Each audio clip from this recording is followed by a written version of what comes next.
In a dark room, a blonde girl asks about something hidden.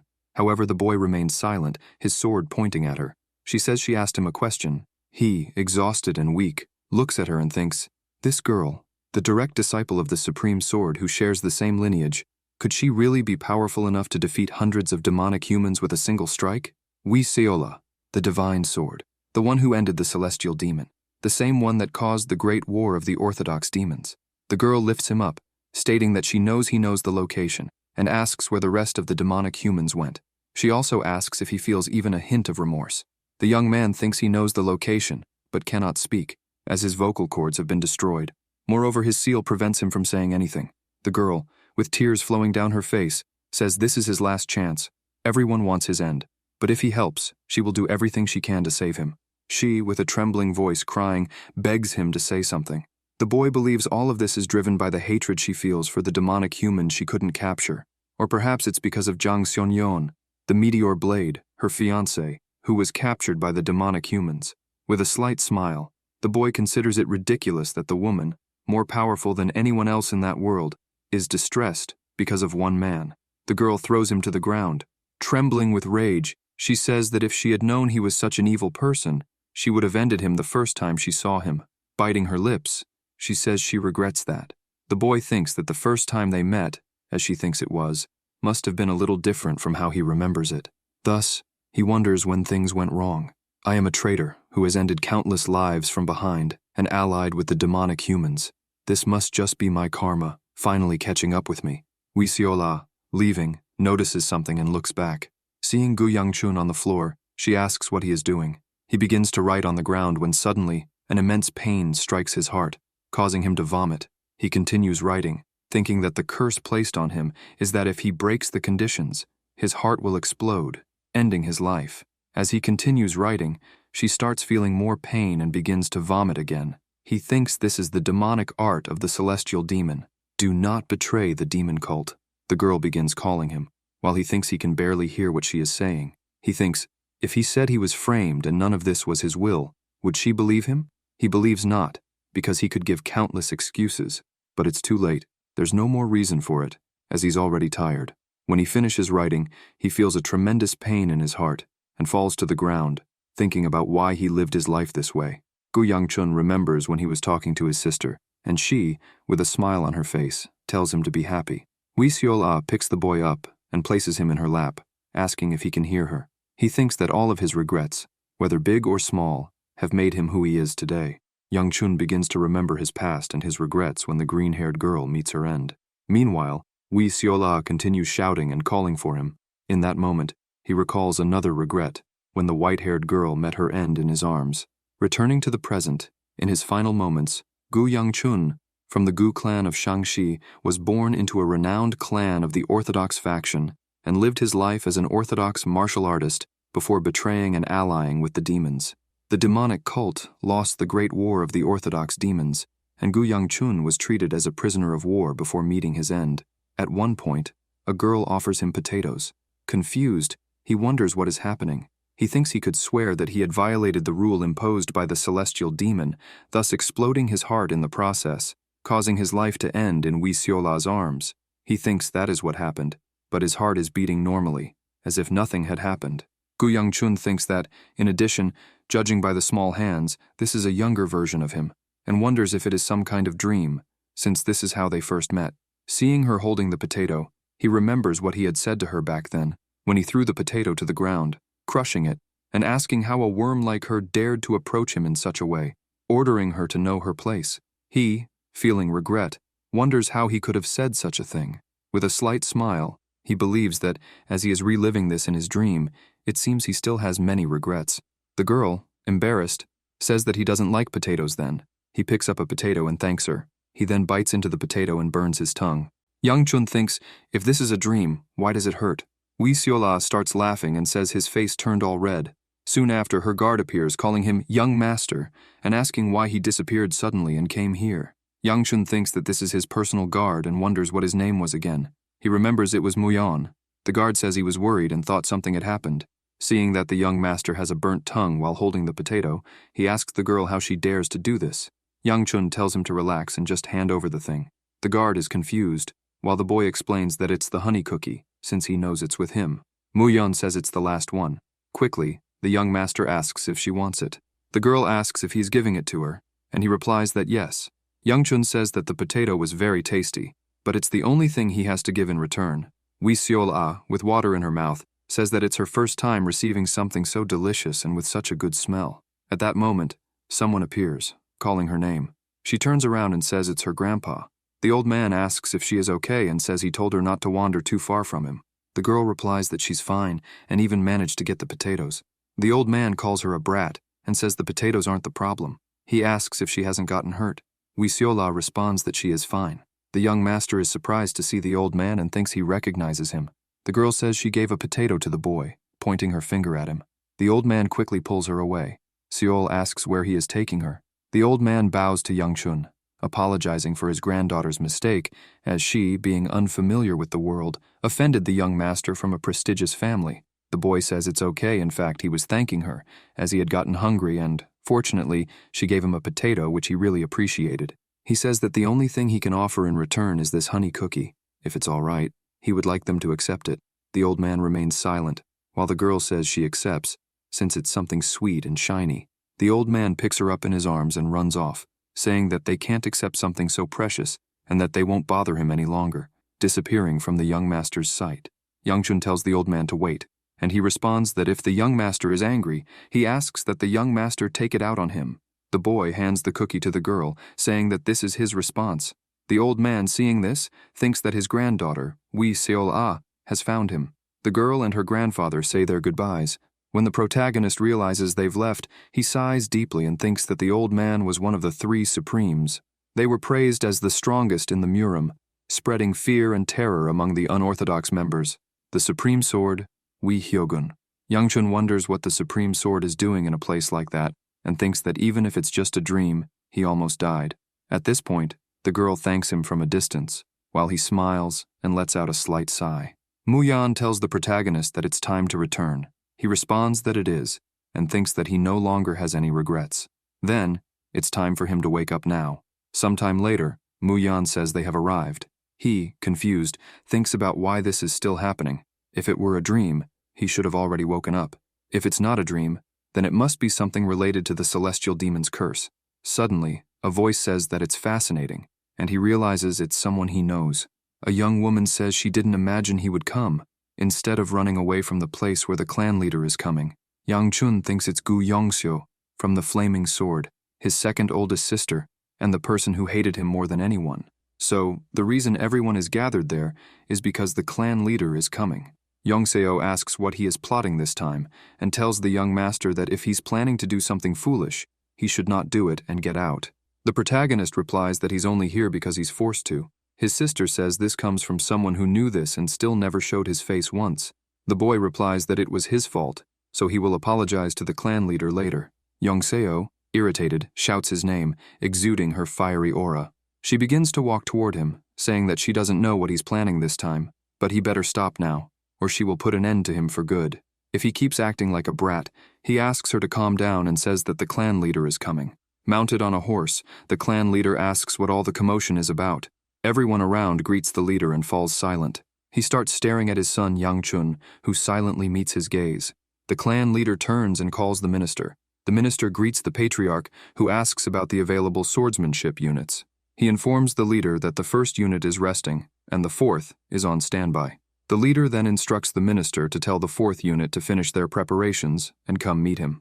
The young master thinks that he doesn't know whether this is a dream or reality, but the leader's gaze is still as terrifying as always. As the patriarch leaves, he looks at Yang Chun and says that once the meal is over, he must come to his office alone. The protagonist is surprised and asks his guard if he has any digestive pills. By evening, at the dining hall, the boy thinks that the atmosphere is still the same and says that he can't even tell if he's eating through his nose or mouth. On top of that, the patriarch asked him to go to his office alone, and he thinks it would be great if someone could lighten the mood. The clan leader calls for Yongseo and says he heard she made progress in her martial arts. She cheerfully responds that she had a small epiphany, which made her a 3-star martial artist a few days ago. He replies that she's advanced for her age and tells her to keep training. She thanks him. The protagonist thinks it's impressive that she reached 3 stars at such a young age, but considers it expected. given her talent and dedication. He thinks that, at least she knows how to smile, and adds that she looks even prettier when she does. She notices him watching and makes a face at him. He quickly thinks better of his comment. The patriarch calls for the protagonist and says that others reported he had been out on the streets. He replies that yes, he had some matters to attend to, so he just stepped out. The patriarch gets thoughtful, stands up from his chair, and says that he'll leave first, but they can continue eating in peace. Young Chun thinks that he seemed like he wanted to say something else. He said he wanted to see him after the meal, so now he's unsure what the patriarch intends to do.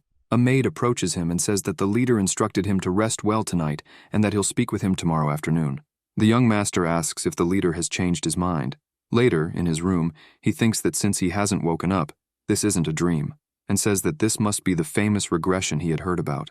Suddenly, he becomes serious and thinks that if that's the case, it means he could kill the celestial demon first. The boy quickly dismisses the thought, realizing it's an absurd claim that could be interrupted in the blink of an eye. He wonders how he could possibly kill the celestial demon when he had already killed all the supremes, those who claimed to be above the heavens.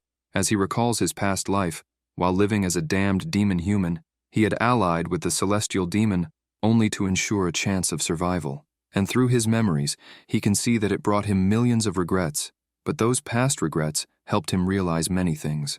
If he truly has been reborn, this time, he will take a different path. Yang Chun thinks in his room that the celestial demon will be killed by Seol, leading to the end of the demon cult. Until then, he will live peacefully, doing his best. The young man thinks that he can't miss this opportunity, as he won't repeat the same mistakes he made in his past life. He sighs and concentrates his internal energy. Embarrassed, he says that he searched his whole body and this is all the internal energy he could find. Noticing his limited internal energy, he realizes how incredible his sister is, only 1 year older and already at 3 stars. But it's not like he can't do anything about it. He can train with the cultivation technique passed down only to the pure-blood members of the Gu clan, the Gu clan's flame circle, cultivating it slowly as if it were a flower blooming. Once he reaches the 4-star level, he will be able to emit fiery internal energy, and when he reaches 7 stars, he will be able to envelop his whole body in it. But right now, he's only a mere 1 star.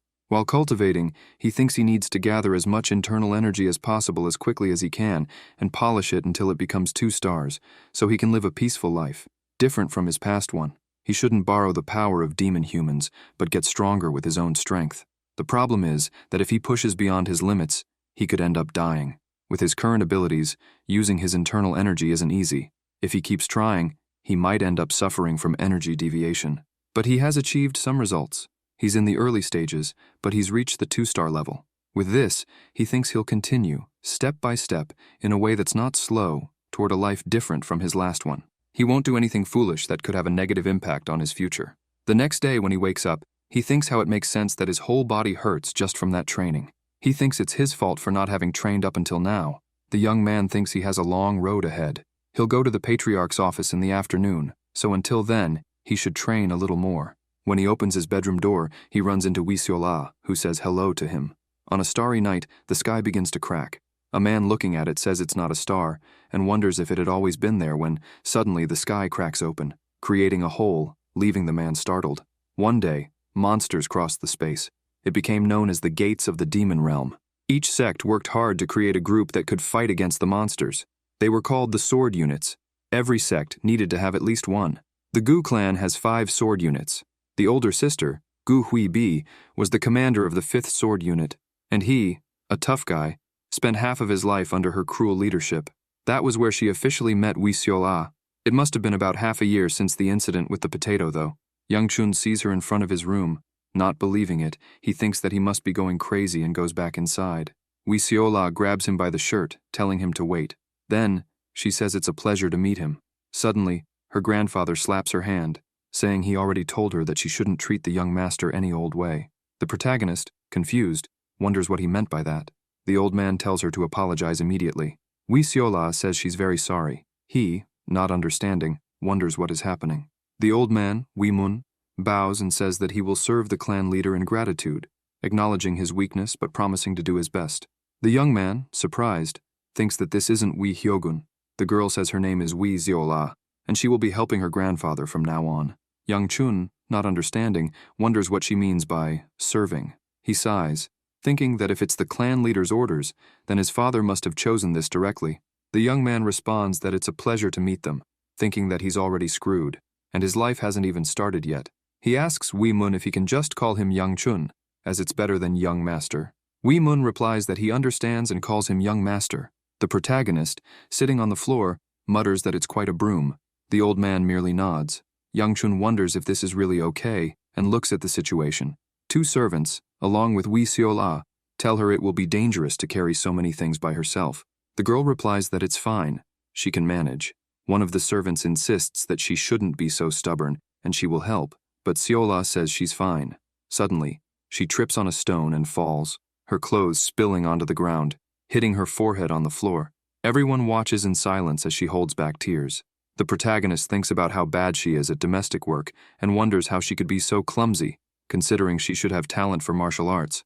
Young Chun stands up, and Wiola quickly follows him. He, confused, asks why she's not finishing what she was doing. She replies that she was told to follow him wherever he goes. He asks who said that. Wiola, irritated, says it was her grandfather.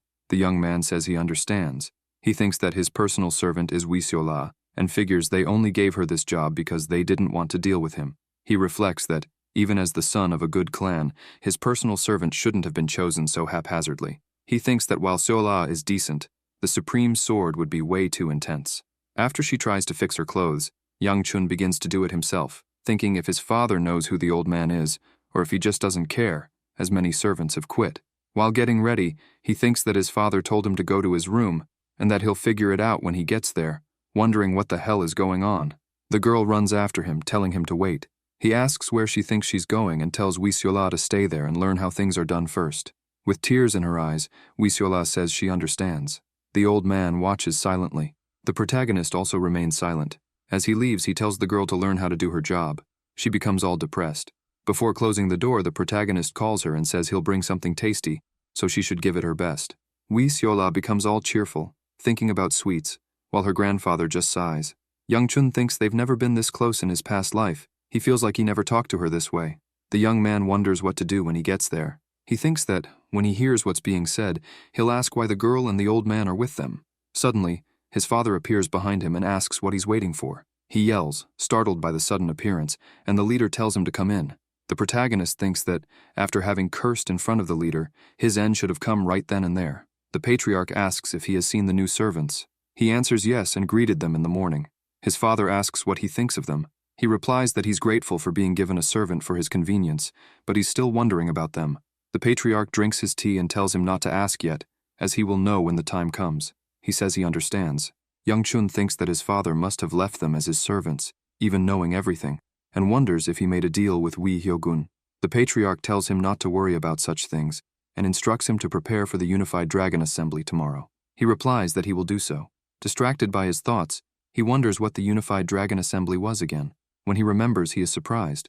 The young master tells his guard to end him right there. Muyan asks if he hates going to the Unified Dragon Assembly that much. He answers yes. This was the important event where new members of the sword units were chosen, held every 6 months, for the sake of the sword units, who risked their lives to seal the gates of the demon realm, and for the sake of the Gu clan and the residents of Shanxi. It was written that those who had direct bloodline from the Gu clan were required to participate in such events. The protagonist tells his guard that he instructed him to end him, because he's sure he won't have to go. Muyan, holding a scroll, asks if the clan chief wouldn't personally take care of him. He says that even Elder Li will be there. The young man is shocked when he hears the name Elder Li, and the guard says that he was told he would be beaten if he ran away. The young man thinks, shit, I wish I knew who among all the elders. Elder Li specifically is the most grotesque. He always believed he had to act with decorum, even though he was the only son in the family, which made him responsible for the honor and prestige of the clan. He is someone to whom he should be grateful, but he's also a rather busy man. Despite that, Elder Li had been teaching him whenever he had time. Not even his father paid him that much attention. The young man says it's incredible how he managed to become a failure, despite all the lessons from him. Muyan asks what he's talking about, and the protagonist replies that he was just thinking out loud. Young Chun asks when they need to depart, and the guard says they will leave when everyone is ready. The young man asks Honghua if she isn't ready yet. She replies that she was trying to take care of Seol-ah and apologizes. He questions if she's causing trouble again. The girl, somewhat embarrassed, starts walking toward him. He looks at her and turns red. Seol-ah asks the young man why everyone says she's beautiful. He, blushing, becomes embarrassed and thinks that she is really cute. She pulls her hair back and asks if he thinks she's beautiful too. He becomes completely red and changes the subject, asking what she's waiting for. She asks again if she's beautiful, but the protagonist, embarrassed, says he's leaving, making her angry. Later in the carriage, Wiola, with her head out the window, says they're moving super fast. One of the servants asks if it's her first time riding in one. She replies that it is, and she thought horses were only for food. Yangchun asks the guard about the location of the Unified Dragon Assembly, and he responds that it will be at the Celestial Exchange. The protagonist thinks that it's the most famous commercial district in Shanxi, and that Elder Li has invested a lot into this event. Mu Yun says it will take a few hours and suggests that he sleep a bit, but the young man responds that it sounds good, although he can't sleep because of the training from the previous night, thinking that he hasn't been getting enough rest. The girl, speaking, says that horse meat has a stronger smell. The protagonist, irritated with her, yells and stuffs a sweet into her mouth, telling her to eat it. She stops talking and eats the sweet. With that, Yangchun lies down and thinks that it's finally quiet and that he'll be able to sleep a bit. Wiola begins calling the young master. Half asleep, he says he doesn't want any cookies. The guard asks the girl if she told Yangchun they've arrived. He hears this and gets up, starting to wonder if they've really arrived. They exit the carriage and are struck by the breathtaking beauty of the city at night. The protagonist, while exercising, thinks it's probably because of the grand festival in Shanxi, but he notices there are many people there. A man approaches, telling the young master that he must be tired from the long journey. He introduces himself as Chun Ishil, the merchant sub-manager of the Heavenly Exchange. He also mentions it's an honor to meet the ascendant star of the Gu clan. The protagonist introduces himself as Gu Yangchun of the Gu clan and expresses his honor at the meeting. Chun Ishil says that the first day should be calm, thanks to the efforts of Elder Li and Miss Gu, and offers to take him to his quarters. The boy remembers his sister and wonders if he will meet her. This concern soon becomes reality. As he approaches his sister, he greets her, but she responds by telling him not to speak to her because it annoys her. She says she doesn't believe he would cause trouble at the Unified Dragon Assembly and warns him not to disgrace the family with improper ideas. Yangchun replies that he will stay as quiet as a mouse and asks her not to worry about him. Yongseo, irritated, responds that she doesn't worry about him and gives them a serious look. Wiola, somewhat startled, hides behind the boy. His sister comments that she thinks old habits never change and asks if she's going to behave like she always does there as well. He asks what she means. Yongseo, entering her room, says she thought he had changed, but now believes people never change, and shuts the door. The protagonist asks what's wrong with her. Chun Ishil calls him to go, and the young master apologizes for the incident. Chun Ishil responds that it's no need, as siblings fight all the time. He adds that the young master must be very tired and urges him to go. Yangchun asks if they can stop by somewhere first. Arriving at the arena where the fights will take place, Wiola exclaims that it's huge and that she's never seen such a large building before. Yangchun thinks he's heard that merchants evaluate each other's financial power. He wonders how much money they must spend on these festivals. And so the festival begins, celebrating the sword units and their efforts. The duels to select new members will begin tomorrow. The young master thinks that the good thing is that those of direct lineage don't need to participate. The only thing he has to do there is watch. Nothing should happen if that's all he's doing. Suddenly, a voice behind him says that he didn't run away this time. Upon hearing it, he gets startled and thinks he should block. Elder Li pats his forehead and asks what the problem is. He asks the boy if he doesn't run away every time he sees the old man. The young master replies that someone said they'd cut him in two if he didn't see them. The old man asks who said such a cruel thing. Yangchun answers that it was the second elder. Elder Li remarks that the boy is even responding now. The protagonist thinks the second elder has a strange fixation on him and figures it must be because he is the only son of the clan leader. Wiola, excited, says that he is a bear and that bears are delicious, just like horses.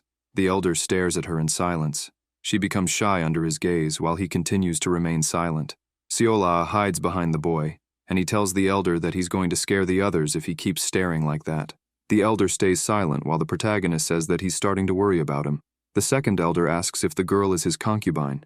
Yangchun asks what he's talking about and tells him to take a look at her clothes, saying she is a servant.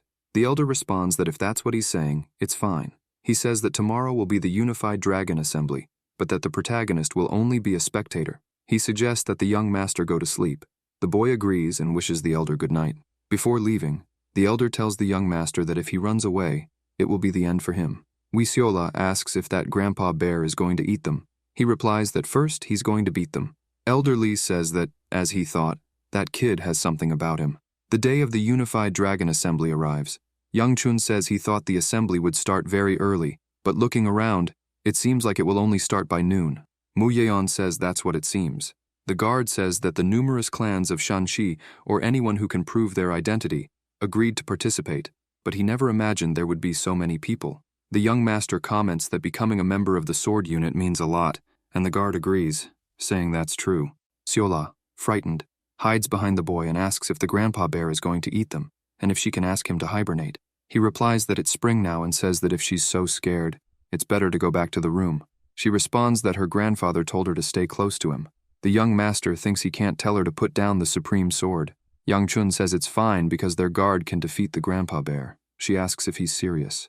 Mu Yeon asks who that is. He replies that it's Elder Lee. The guard asks how he can touch a finger to him and says that he should refer to him more respectfully. The young master says that in that case, he'll have to give Wiola to him. She, frightened, says it's her end, but if everyone will be happy, she accepts. The protagonist says he's just joking. Wiola says it will be the end of her. The boy responds that he was just joking. She, with water in her mouth, says that her grandfather told her that the ghost who ends up with a full stomach will look more beautiful, and that she wants her end to come after the dumplings. Mu Yeon says that he treats the servant very well. The young master asks who. He replies that it's servant Wee. Yang Chun responds, asking if he's seen things right. A servant begging for a dumpling. He thinks it's because he doesn't know how to treat her, and says she doesn't seem to understand what it means to be a servant. The guard says that even so, he still brought her. The protagonist says that's true, and remains silent while looking at Mu Yeon. The guard watches him with a slight smile and says that he is really different from the rumors, and that he will never believe rumors again.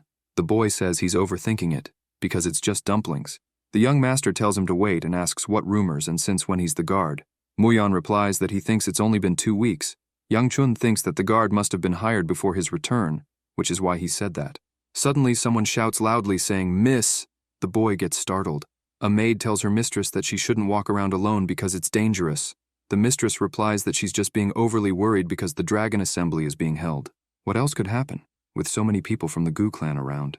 The boy thinks the voice sounds familiar and asks if it could be. The maid confirms it and asks if she's going to run straight to the heir of the Gu clan. He, hearing this, says it can't be him because there are many men in the Gu family. The young lady asks her maid if she thinks that's going to happen, as there are so many people there. The protagonist thinks the noise sounds ominous. The young lady calls her maid and tells them to go quickly. As she turns, they meet. The girl is in disbelief. Mu Yeon begins to whisper that the expression of the young lady and her maid seemed like they had seen something terrible and asks if Yang Chun knows something. Yang Chun thinks there's no way he could have forgotten. Shoulder-length hair and eyes as black as obsidian. That ring on her hand bears a symbol that only appears when looked at closely. However, for him, who already knows what it is, the meaning of this ring no longer matters. The Hebei Peng clan, his former fiancée. The reason for the arranged marriage with the Hebei Peng clan, one of the 4 major clans, was simple. The Gu clan was as prestigious as the 4 great clans, and they had children of similar ages. He was destined to be the heir, as long as nothing happened. The Peng clan must have thought there would be no problems with an arranged marriage. The problem came from the complications he caused. All the rumors about him avoiding training and causing trouble. He is not favorable toward the Peng clan, and what really ended their relationship were the things he said to the girl. The girl, surprised, asks why he is here. He replies that the phrase is his and asks why she is here. She says she had matters to attend to and that they don't own Shanxi, asking if she should notify every step she takes. He responds that if that's what she says, it's fine. Miss Peng asks why he is being rude and if he forgot that she is older than him. Yang Chun says he forgot, so that settles it. He calls Wiola, asking if she has bought the dumplings. She says yes. The protagonist tells Miss Peng that whatever it is she came to do, he hopes they have a pleasant stay and that they are busy. He then says, "See you later," and leaves. She, watching, remains confused and wonders why she had to meet him, just as she was already too busy dealing with her brother. She thinks she has never seen that girl next to him before and asks if she's a servant. She wonders if, with such a cute servant by his side, he could have changed. Miss Peng recalls the past she had with him when he insulted her and called her the daughter of a concubine. Irritated, she grabbed his shirt and asked what he said. He replies that it's not like he was wrong. She punches him in the face and says that she was willing to endure everything, even an arranged marriage.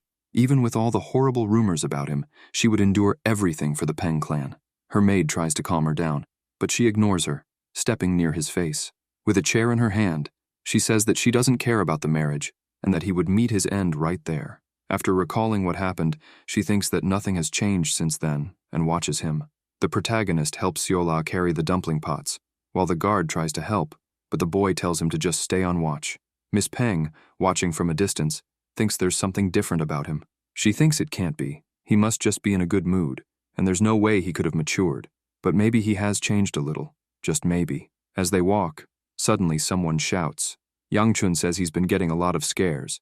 His guard asks if he's all right, and he replies that he is. Wiola asks if the dumplings are all right. The gatekeeper says that this kind of problem won't be solved with shouting and asks him to calm down. The boy slams his hand on the table and says that he already told them he doesn't have time for this and asks if the gatekeeper will take responsibility if he gets caught. The gatekeeper asks what he means by caught. He falls silent as everything around him becomes still. The gatekeeper and the boy continue to argue, while Muyan asks the young master if they shouldn't help. He replies that anyone can participate, as long as they prove their identity. The guard says he's wondering if they should let this mess continue. The protagonist says that complaints about the entrance aren't anything new. One of the gate guards places his hand on the boy and tells him to stop. The boy grabs the guard's arm and throws him to the ground. The gatekeeper asks what he's doing. The boy says he's already proven his skills and asks if he can participate now. The gatekeeper says that after what he just did, of course not. He asks why not if he's already shown his skills.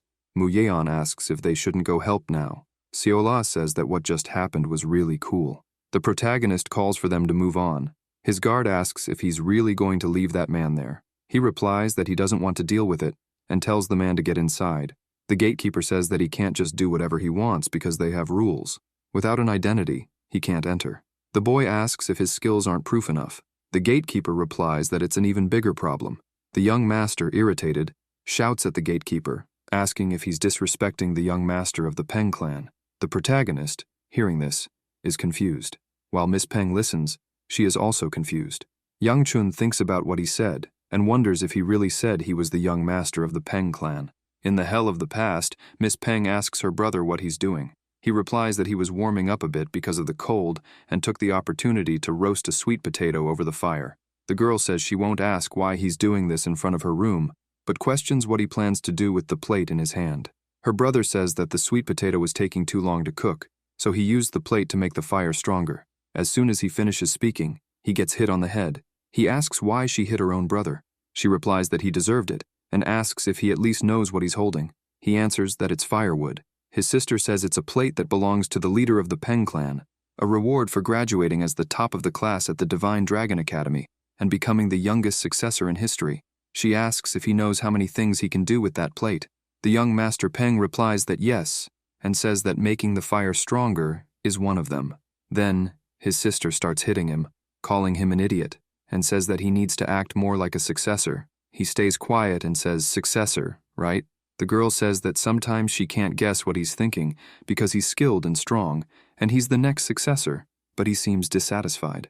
The boy, with a smile on his face, says not at all. He just wanted to leave this place. Miss Peng asks why he doesn't leave for a while and come back later. He looks at her with a surprised expression after hearing that. Then, he leaves a letter for his sister saying, "I'm going out for a bit. I'll be back soon." The girl, irritated, says that piece of crap. If she had known that his soon meant 4 months. Her guard calls her and says that the beggar sect has new information for her. With a mischievous smile, she says she'll finally find that bastard and asks where he is. The guard says he's in Shanxi. She questions why he went to such a far place. Back to the present, the young Master Peng, irritated, says that he has shown everything he can do. He then asks to be allowed to participate in the Unified Dragon Assembly. The gatekeeper tells him to calm down, as they are not in a position to let him in. He replies that he doesn't have time and asks if he needs to show the Dark Night Blade for them to believe him. Muyon asks the protagonist if he heard the boy. He asks if she's not the exclusive technique of the Peng clan and wonders if he's really telling the truth. He thinks it's better to leave before he ends up getting involved in some trouble. Elderly arrives and, placing his hand on the boy's head, says that, considering he brought the Dark Night Blade, he's not a fraud. Yang Chun thinks he's screwed. Elderly says that he seems skilled enough and asks for him to be allowed to participate. The young man introduces himself, saying he's Peng Wujin, the successor of the Peng clan, and says that it's an honor to meet the great master of the Pure Flame Fist. The elder laughs and says it's been a while since anyone called him that, but the gatekeeper warns that they can't confirm if he's the successor of the Peng clan. Elder Li says he's sure he is. The gatekeeper asks someone like him? Li responds that he's just like his father, with a physique exactly like the members of the Peng clan. The protagonist thinks he's saying this based on his physique. The elder says the black ring on his finger confirms his identity, and Yang Chun believes it's the same one Peng Hawaii used. Li asks if he will explain why the successor of the Peng clan is participating in the competition, which aims to choose new members for the Gu clan. Peng Wujin replies that there's no fun in the Peng clan. The old man starts laughing and says that's not a bad reason, then asks if he has permission from his family. Yang Chun thinks that he must be crazy. Wujin replies that he doesn't think they would allow it, so he ran away from home. The old man laughs again and asks the protagonist if he heard that. Yang Chun thinks he must be some kind of idiot. The elder says he seems to have been trained as well and asks how old he is. The young Peng says he turned 23. The elder says they're creating a monster and wishes the little idiot would learn from him. Mo Yan tells the protagonist that he's not talking about him, while Wiola says that the grandpa bear called him an idiot. Yang Chun tells them all to be quiet. He thinks that if Wujin really is who he says, he will become a monster. In the not-too-distant future, he will be known as the Sword Emperor, Peng Wujin. The young master reflects that this means he really is from the Peng clan, and he remembers another member of the Peng clan present there. Suddenly, Miss Peng appears, calling out to him. Wujin recognizes his sister, and before he can react, she kicks him in the face, sending him flying. Irritated, she accuses him of claiming the title of successor and running away from home, leaving only a farewell note. He tells her to wait and listen to what he has to say, but she doesn't let him speak, continuing to hit him. She calls him crazy for leaving the clan to join another clan's unit. The protagonist watches the scene and thinks that he might really meet his end there, but Elder Li intervenes, saying that they are tough and won't meet such an easy end. Wujin, desperate, starts pleading for help from the great master. Yang Chun asks if he's sure of what he's asking, and the old man replies that maybe he should stop them. Elder Li, with a serious look, orders the girl to stop, saying that if she continues, she will be responsible for ending him. She defiantly asks who dares to interfere. Upon seeing that it's the great master Gu, she apologizes, saying she's sorry he had to witness this, and introduces herself as Peng Awi. The old man laughs, saying that he enjoyed seeing someone as entertaining as her. Peng Awi, now calmer, says she will make it up to him for the incident, and that they are leaving. However, Wujin insists that he won't leave. She asks if he wants to be beaten again. Wujin, with a serious expression, asks if she thinks he's joking. She falls silent, stunned, and asks what's behind his attitude. He replies that the Peng clan isn't fun and questions whether other clans, like the Gu clan, are more interesting. Awi says he needs to mature, as he is the successor of the clan, to which Wujin responds that he wants to have fun before becoming leader, because that's the only way to avoid the position. He doesn't want to be the clan leader and is willing to either end his own life or hurt himself even more than he already is. He says that, aside from her and him, the other clan members are just parasites using their name. He knows that one day he will be the leader, but it can't be now, not the way she wants. That's why he accepted the position, even though he doesn't want it. Yang Chun asks Elder Li if he really will let him participate in the assembly, because he doesn't think it's a good idea to get involved with the affairs of another clan. Elder Li, thoughtful, responds that he will allow Wujin to participate, but only if he wins against him in a fight. Awi questions this proposal, and the protagonist wonders if the elder has gone crazy with age. The elder, seriously, says that only 10 moves will decide the winner. Wujin, with a serious expression, asks if that's all. The old man, smiling, asks if he's ever lied before and says that as for the rules, he'll see them soon enough.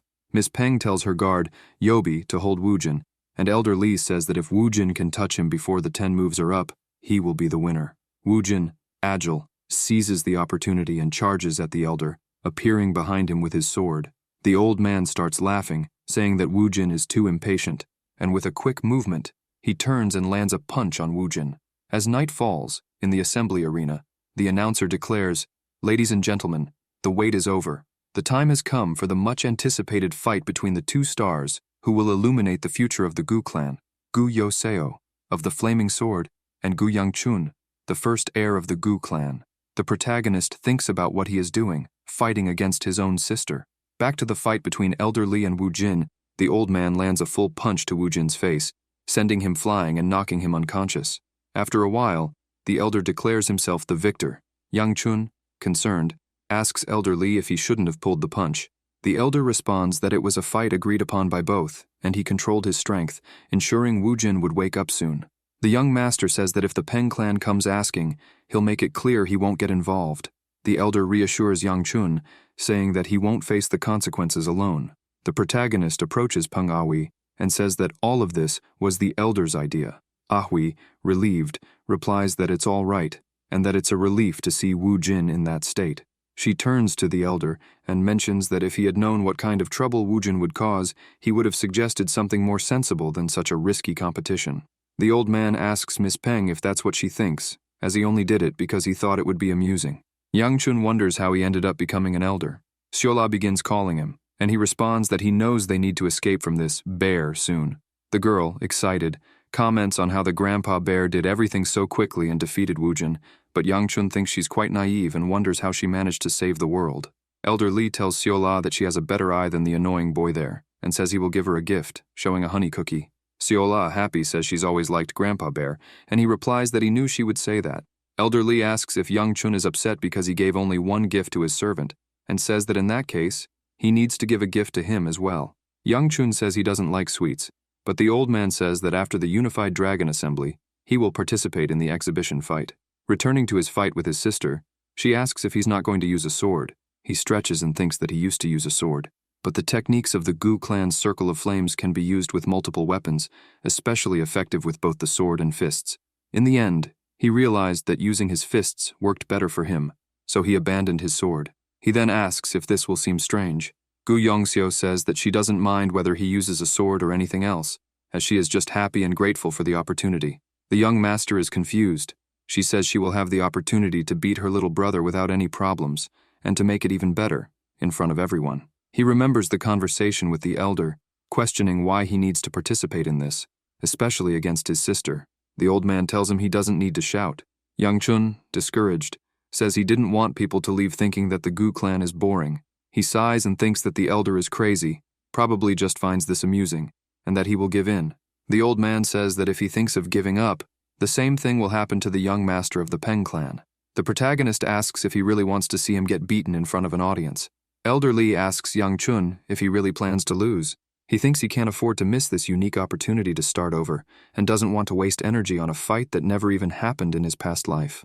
Gu Yongxiu, in a guard position with her sword, tells her brother that he will only become the next leader because he's a man, and that she hates him to the core of her soul. At that moment, the judge signals for the fight to begin. Quickly, Yongxiu charges at him, striking with her sword, but Yang Chun dodges. She strikes again, but he ducks, evading the blow. Yongxiu spins her body and strikes again, but Yang Chun leans back, narrowly avoiding it. She wonders how it's possible for him, a mere 2-star, to dodge her 3-star strikes. He thinks he's managing by moving a little before her, but even that is leaving him breathless. He realizes this only shows he needs to train more and wonders how this will end, whether he'll get beaten now. He also wonders if he'll be in one piece after taking a hit from her. Quickly, she advances on Yang Chun, grabbing him by the shirt and saying that he still only knows how to dodge. She tries to throw him off balance by pulling him by the shirt, but he quickly spins his body, removing the shirt in the motion. Yongxiu strikes again, but only cuts his shirt. He, irritated, tells her that if she keeps charging at him with such obvious intentions, it will only make it easier for him to dodge, and asks if there's a way for her to stop. He wonders how much hatred she has to rip his clothes like that. His sister says she was forced to accept that she would never be the leader of the clan, despite working hard. However, the thought of him, a worthless person who wastes his life, passing ahead of her just because he's a man, makes her furious. With that, she begins to exude her internal flame energy and asks if he can understand her rage. The protagonist thinks that she's imbuing her sword with martial energy, which is dangerous and well beyond 3 stars. With the sword infused with martial energy, she starts delivering several rapid strikes, one after the other, while he begins to dodge quickly. Irritated, she clenches her fist and says that, again, all he does is run away. He dodges the punch as she says that he does nothing. Yongxiu slams her hand on the ground and kicks her brother, telling him he has no talent and doesn't even try to make up for it. She says that if he's going to live such a miserable life, he should just end it already. The young master stays silent, and his sister, crying, strikes again with her sword. But he, saddened, stands still to take the blow. Yongxiu tells him to disappear, just like their mother did. Yang Chun grabs her sword hand, and with a sinister look, asks what she just said. Yongxiu considers her brother the most aloof person she knows. At 15, she was given the title of Phoenix Sword, and at 20, she graduated at the top of her class from the Divine Dragon Academy. being named the 5th leader of the Gu clan's sword unit. Although she was widely recognized, she couldn't become the head of the Gu clan. However, the one who would become the head of the clan was the child of the concubine, Gu Yangchun, but she didn't hate him. Although they were half-siblings, his mother had been kind to her, and she liked her as well, so she was at peace with Yangchun. One day, she disappeared, and their father ordered that no one search for her, so no one did, and that's when everything began. Gu Yangchun started speaking and acting rudely to everyone, and rumors spread that he mistreated his maids. Still, there were no changes to him becoming the next clan head, as the head of the clan had always been a man, ignoring her, who had worked so hard, and his extraordinary sister. She resented Yangchun, who was so privileged without even knowing what he had, but she didn't hate him. Back in the present, when Yongxiu sees the sinister look in her brother's eyes, she feels fear and thinks that this is dangerous, quickly jumping back. The protagonist, irritated, quickly appears behind his sister and punches her, leaving her startled. Peng Aoi says that Yongxiu is the same age as her, but is much more talented, and mentions that she can't act like she's special just because she's a Peng. Her maid says that she's doing well. Aoi says they're murmuring something and asks her guard if she can hear what he's saying. The guard replies that no one can hear them. Wu Jin says that Elder Li released his internal energy, so there's no way to hear them. His sister tells him not to walk around talking about being from the Peng clan with that face. He asks if she's ashamed of him, and she tells him to wait until the swelling goes down. Her brother asks if the fighters are the siblings of the Phoenix Sword. She answers yes, saying that Yongxiu is amazing, that she's 3 stars, and her swordsmanship is smooth. Wu Jin says it's not her, and wonders if it's the younger brother of the Phoenix Sword who's dodging. Ahui looks confused, while her guard says that both of them are siblings of the Phoenix Sword. Wu Jin, excited, says that means the Gu clan doesn't just have the Phoenix Sword. The girl, looking at him, thinks that when he becomes the clan leader, he won't be able to see that with his own eyes. Suddenly, he says he just saw the fight. Yongxiu dodges the protagonist's punch and thinks that she just needs to dodge. With her sword, she tries to strike him in the neck, thinking that the opportunity is hers. Yangchun says that he understands how she feels, so it's all right if she hates him, as he's lived his life like that. What she said is annoying, but he will understand. Then, she will understand if he does this too. The protagonist, with his left hand imbued with the power of flames, lands a solid punch to his sister's face, knocking her unconscious in the arena. The judge, unable to believe it, shouts that the fight is over, and the winner is Gu Yangchun. Yangchun, sitting alone on the bench after the fight, exclaims, "My God." He thinks that winning wasn't in his plans, and that an internal energy of 2 stars would make her bleed from the nose and lose consciousness. He starts to remember what his sister had told him earlier, and feels depressed, alone. Suddenly, Muyan and Wiola appear calling for him. The guard asks if he's okay, and he responds that he is, asking how things are inside. Muyan says that it might make him feel bad, since everyone thought he'd be beaten. The atmosphere became quite agitated. The protagonist says that it makes sense for a scoundrel to defeat a rising star. The guard says that, although the tension has calmed down since the second elder settled the matter, the boy asks him to leave then. Wiola tells Yangchun that his hand is bleeding. He says it's proof that he can't control his energy properly. The protagonist responds that it's no big deal. Wiola starts bandaging his hand, awkwardly asking if this is how it's done. He replies that he doesn't think so. Crying, he says that he can't do it right and apologizes. She says that she can't do it properly either. Suddenly, Wu Jin appears, saying that he doesn't like seeing young Master Gu hurt. Yangchun tells him to read the room and calls him a bastard. The protagonist introduces himself to young Master Peng, and he introduces himself as well. Peng Aoi, with a trembling voice, asks his brother to leave soon. Wu Jin says it's fine and mentions that it must be embarrassing for both her and young Master Gu since they were previously engaged. He tells her to take the opportunity to reconcile with him.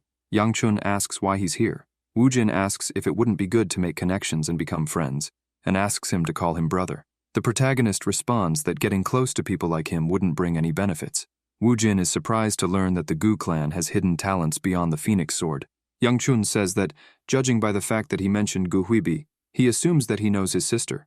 Wu Jin replies that they are very close, but he doesn't know what she thinks about that. The young master thinks that then, they aren't so close. The young Peng asks the young master if that means they are close. He just laughs. Wu Jin says that it's getting late, and that he's leaving. The protagonist notices something and sees Ahui standing, looking at him. Yangchun asks her if she has something to say. She says that on the day their engagement was broken off, she thought it was because she hit him with a chair. The young master interrupts, apologizing and saying that he shouldn't have called her a useless concubine. He says that he was immature at the time, but he's not the same now. He did something to fix the situation, so she doesn't need to apologize. Peng Aoi remains silent, happy, and smiles, saying that it's fine then. As she leaves, she tells him not to lose what his brother gave him. He asks what she's talking about and finds a plaque with the inscription, Peng. He asks what it is. She says goodbye and leaves. Yang Chun thinks that there are still many things he needs to fix and calls for his guard and maid to leave. In the gu carriage as they leave, the maid tries to wake Wiola, who is unconscious on top of her. The protagonist, near the window, thinks that no matter how hard he tries, he cannot remember having fought his sister in his past life, much less defeating her. He reflects that, starting with Wiola's maid, so many things are beginning to diverge from the past he knew, and wonders if that small act of kindness changed something. He sighs and decides that, once they return, he will need to act faster than expected. Yang Chun senses something and instructs Mu Yan to check the demon detection amulet. The guard begins searching for it.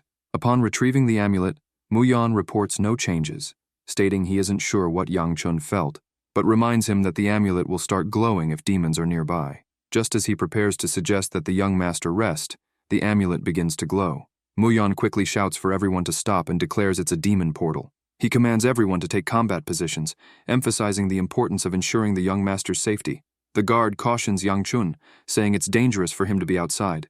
Yang Chun acknowledges the danger but firmly states he'll listen to sermons later and orders Mu Yan to look ahead. As he speaks, the portal starts opening. Yang Chun observes the portal's green hue and notes aloud that green signifies the lowest level of danger, though it could still be tricky. Monsters begin emerging from the portal. Imbuing flames into his hand, Yang Chun swiftly punches a monster, thinking it is entirely manageable. Extracting the monster's stone, he notes that demon stones are their universal weakness, similar to a heart, and once removed, the monsters die instantly. Another monster lunges at him from behind, but he easily dodges and counters with a punch to its stomach, remarking that it's simple as long as he keeps extracting the stones. He retrieves another demon stone but suddenly feels his energy dissipating and reflects on how difficult it is to maintain the Gu Fire Wheel arts. As more monsters charge toward him, he resolves to rely on the Fire Wheel arts to survive. Mu Yan calls out to Yang Chun and appears before him at incredible speed, wielding his sword. With ease, he dispatches the monsters. Yang Chun is astonished, wondering if Mu Yan has always been this strong. The guard asks if Yang Chun is okay, and he replies affirmatively, saying he was saved by him. The young master then inquires if it's over, and Mu Yan confirms, explaining there weren't many monsters from the start and that they were fortunately of the lowest class. The guard reproaches Yang Chun, asking what he was thinking and warning about the risks if he had gotten hurt. Yang Chun concedes that the effort was worth it, but the guard insists it's not that simple. Suddenly, Yang Chun's left hand begins emitting a purple energy. Noticing it, he collapses in pain, screaming. All the guards rush to the young master, asking what's happening. Writhing in pain, Yang Chun wonders why he feels this horrible sensation. He realizes it is the celestial demon art, which absorbs demonic energy. Looking at his hand, he identifies it as the demonic well absorption art. Abruptly, he starts recalling his past life, specifically a battle against another sect. The sect disciple asks why he did this and screams, asking what they did to him and why he is doing this to them. Yang Chun calls him the blade that splits flowers and asks if those are his last words. Suddenly, he sees something falling beside him. When he realizes it, he shouts the name of the sect leader. A huge silhouette then covers everything around them. A person on top of the dragon says that the flower was not terrible, and the protagonist bows as he notices. The person jumps off the dragon and approaches Yang Chun. They tell him that it wasn't nearly enough to satisfy them, but that, with that said, they managed to get a little pleasure from it, and ask him to lift his head. In that moment, the protagonist notices the fire burning. He asks what it is, and realizes that the fire wheel art is purifying the demonic energy, but then notices it is actually consuming it. He says this never happened in his past life. When he opens his eyes, he sees Mu Yan and Wiola calling him, asking if he is okay. He gets up and says he is. The young master says it's nothing, and he thinks he was hurt more in training than he expected. His guard says he will look for medicine. He says he's fine and thinks he should hide it for now, as nothing good will come if people find out he absorbed demonic energy. Wiola, crying, says he looks hurt and asks if it's painful. He says it shouldn't be that bad. Wiola says his face looks bad. He, irritated, asks what she said. The maid tells the girl to help the young master, not to irritate him. Mu Yan offers to look for a nearby pharmacy. Yang Chun says it's not bad and tells him not to worry, as he just needs a good night's sleep.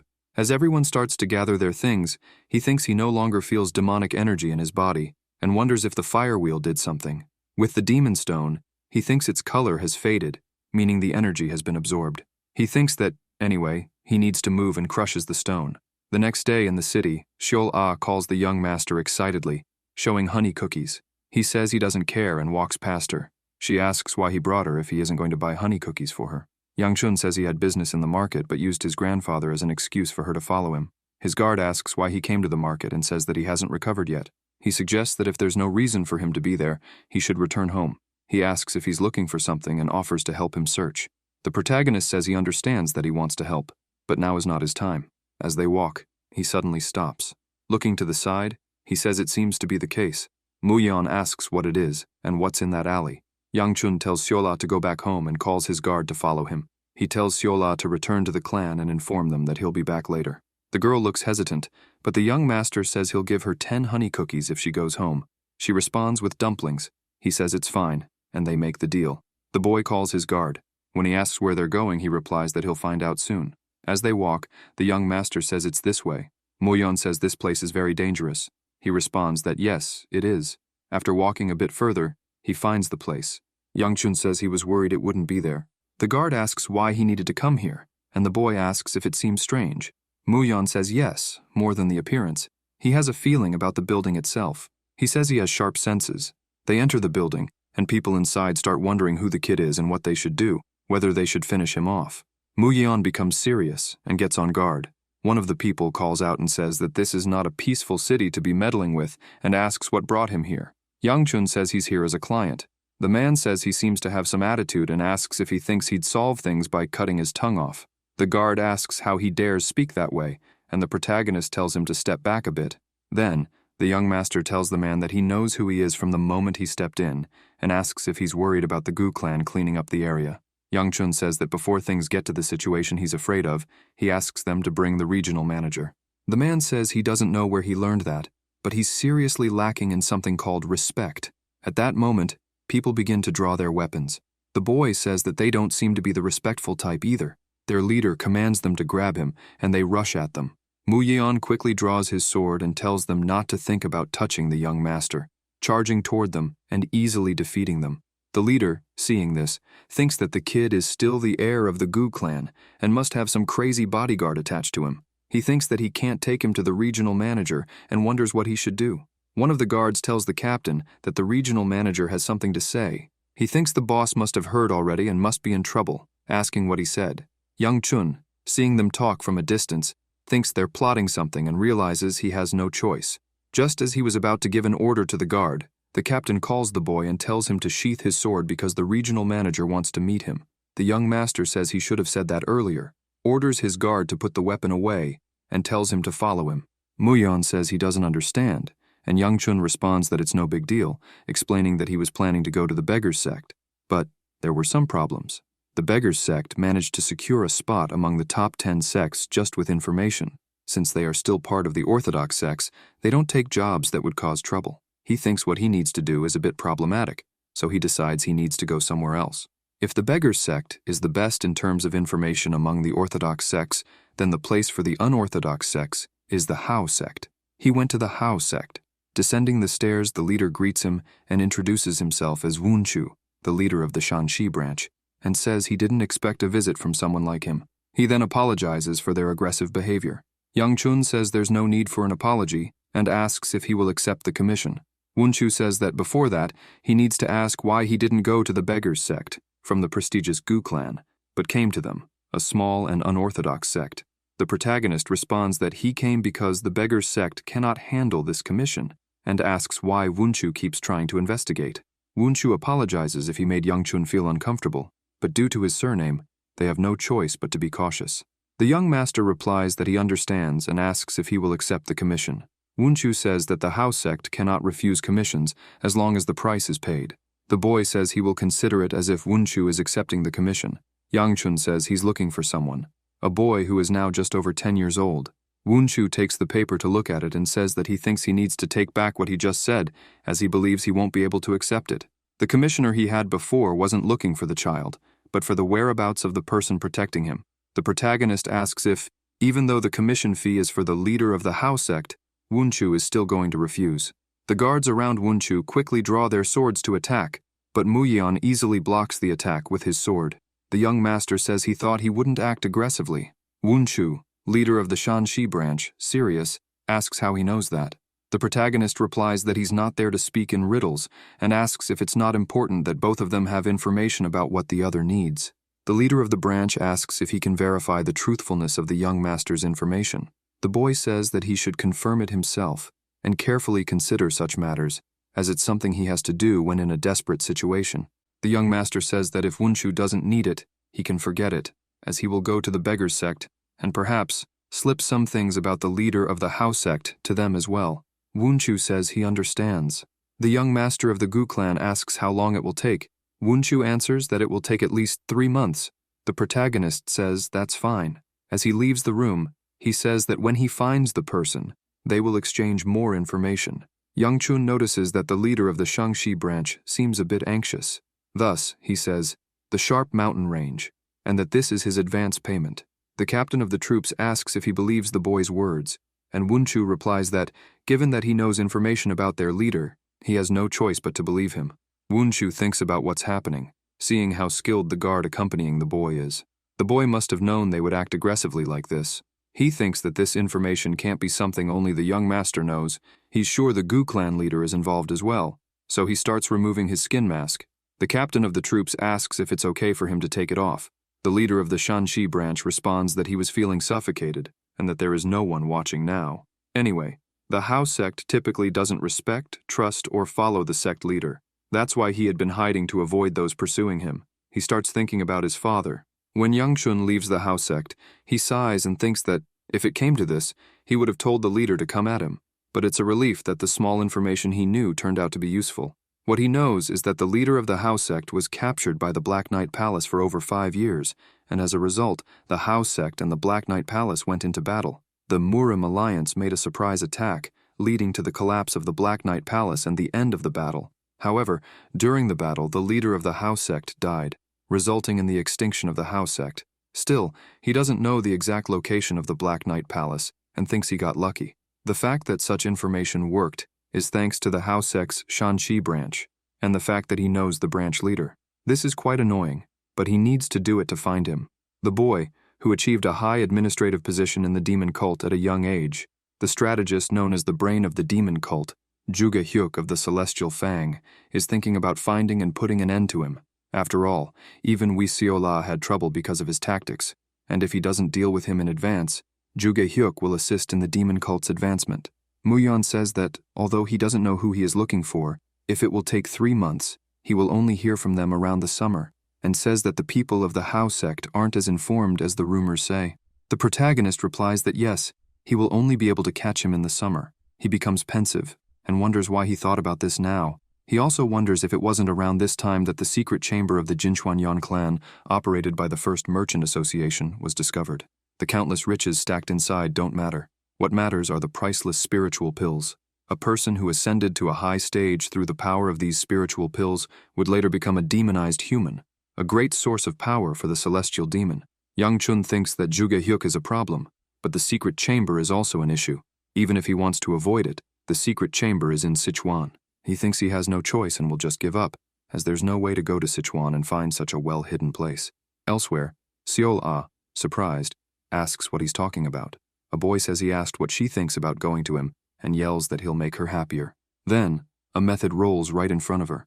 Elder Li tells Wiola's grandfather that he forgot a leaf and says he came because Yang Chun was causing problems, claiming that the cause of all this was the old man, and begins laughing.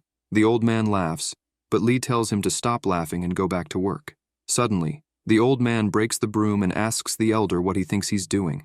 Elder Li says he is helping to disguise the character as a servant of the Gu clan, when the old man suggests that he help sweep the floor. Li responds that he broke the broom, and the old man then tells him to tear out his hair and make a new one. The old man says he doubts he came from so far just to see the boy, and questions whether he didn't go to see him. Li asks the old man Hyogun if he also felt it, and says that the boy, who refused to improve his movements and ran away 6 months ago, defeated his sister. Furthermore, the flow of the flame circle art has stabilized, and asks if he doesn't think the boy has tremendous talent, saying they can't just leave him alone. Wee Hyogun says that he doesn't know if he would call it talent, as he's never seen anyone improve so quickly in his life and thinks something must be going on with that boy. Hyogun says the first elder won't stay still if he finds out and may have already done something. Lee responds that he's that type of person and asks where the boy is, doubting he'll cause trouble with so many people watching him. Back to the boy flirting with Wiola. She looks confused as the boy asks what she thinks about going with him, claiming he could make her much happier than Yang Chun could.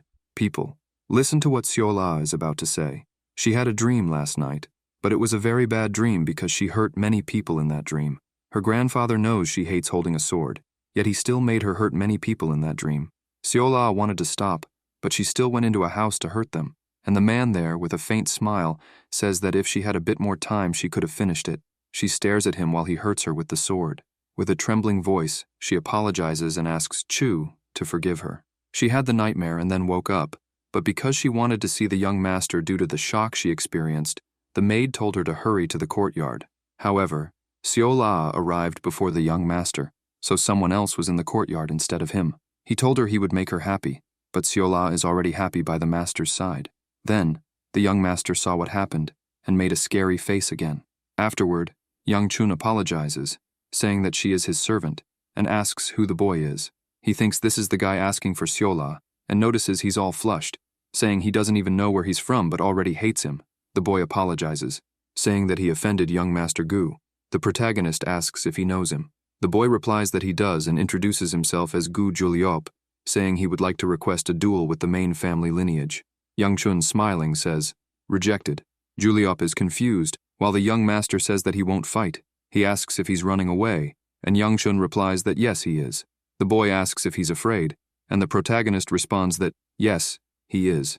Gu Juliop, irritated, says that it's pathetic he's running away from something like this. Smiling, he adds that his observation is that he is indeed very pathetic. The boy stays silent, while the young master thinks about how he already caused problems fighting with his sister and wonders if he thinks he would make the same mistake again. Yang Chun, leaving, says he's going. Suddenly, Elder Lee appears and asks why he doesn't accept, saying he came from very far just for this. The young master asks what brings him here. Juliop greets Lee, and he greets him back. Yang Chun asks if he knows him, and the elder asks if he doesn't remember, saying he's the first elder's grandson. The protagonist thinks he does have a similar face. The old man asks Juliop if he wants to fight, and he replies that he does, but the young master is afraid. Yang Chun says he's more into flirting with girls. Elder Lee asks if that's an order from the first elder. The protagonist wonders if that's the case, and says he thought he was interested in martial arts, but in the end, it was just politics. It's no mystery that the first elder is an ambitious man, someone who is waiting for the moment when he, a useless heir, inherits the clan. However, after seeing someone he thought was useless defeat Gu Yonseo and ruin his plans, he must be trying to bring him down again through the grandson. The young master tells Elder Lee that he already said he has no intention of facing him. The old man says he came from very far. Yang Chun replies that it's obvious he would lose, so why would he do it? Lee says he has the impression that Yang Chun won't lose. The young master replies that it's clear he is stronger than his sister just by looking at him, so he doesn't want to fight a losing battle, much less get involved in politics. Juliop tells them to wait, and grabs Wiola's hand. The boy tells Wiola that he feels the young master doesn't deserve her, and says that if she comes with him instead of him, Yang Chun interrupts. With a sinister look, he orders him to take his hand off and follow him, saying he will accept the duel. In the arena, the protagonist sighs and thinks that he's starting to regret all of this. Elder Lee tells him not to speak like that, and says he's going to fight against a new martial artist, and this will help him improve his martial arts. Yang Chun says it's fine. He then says that since things have gone as he said, he needs to do a favor, win or lose.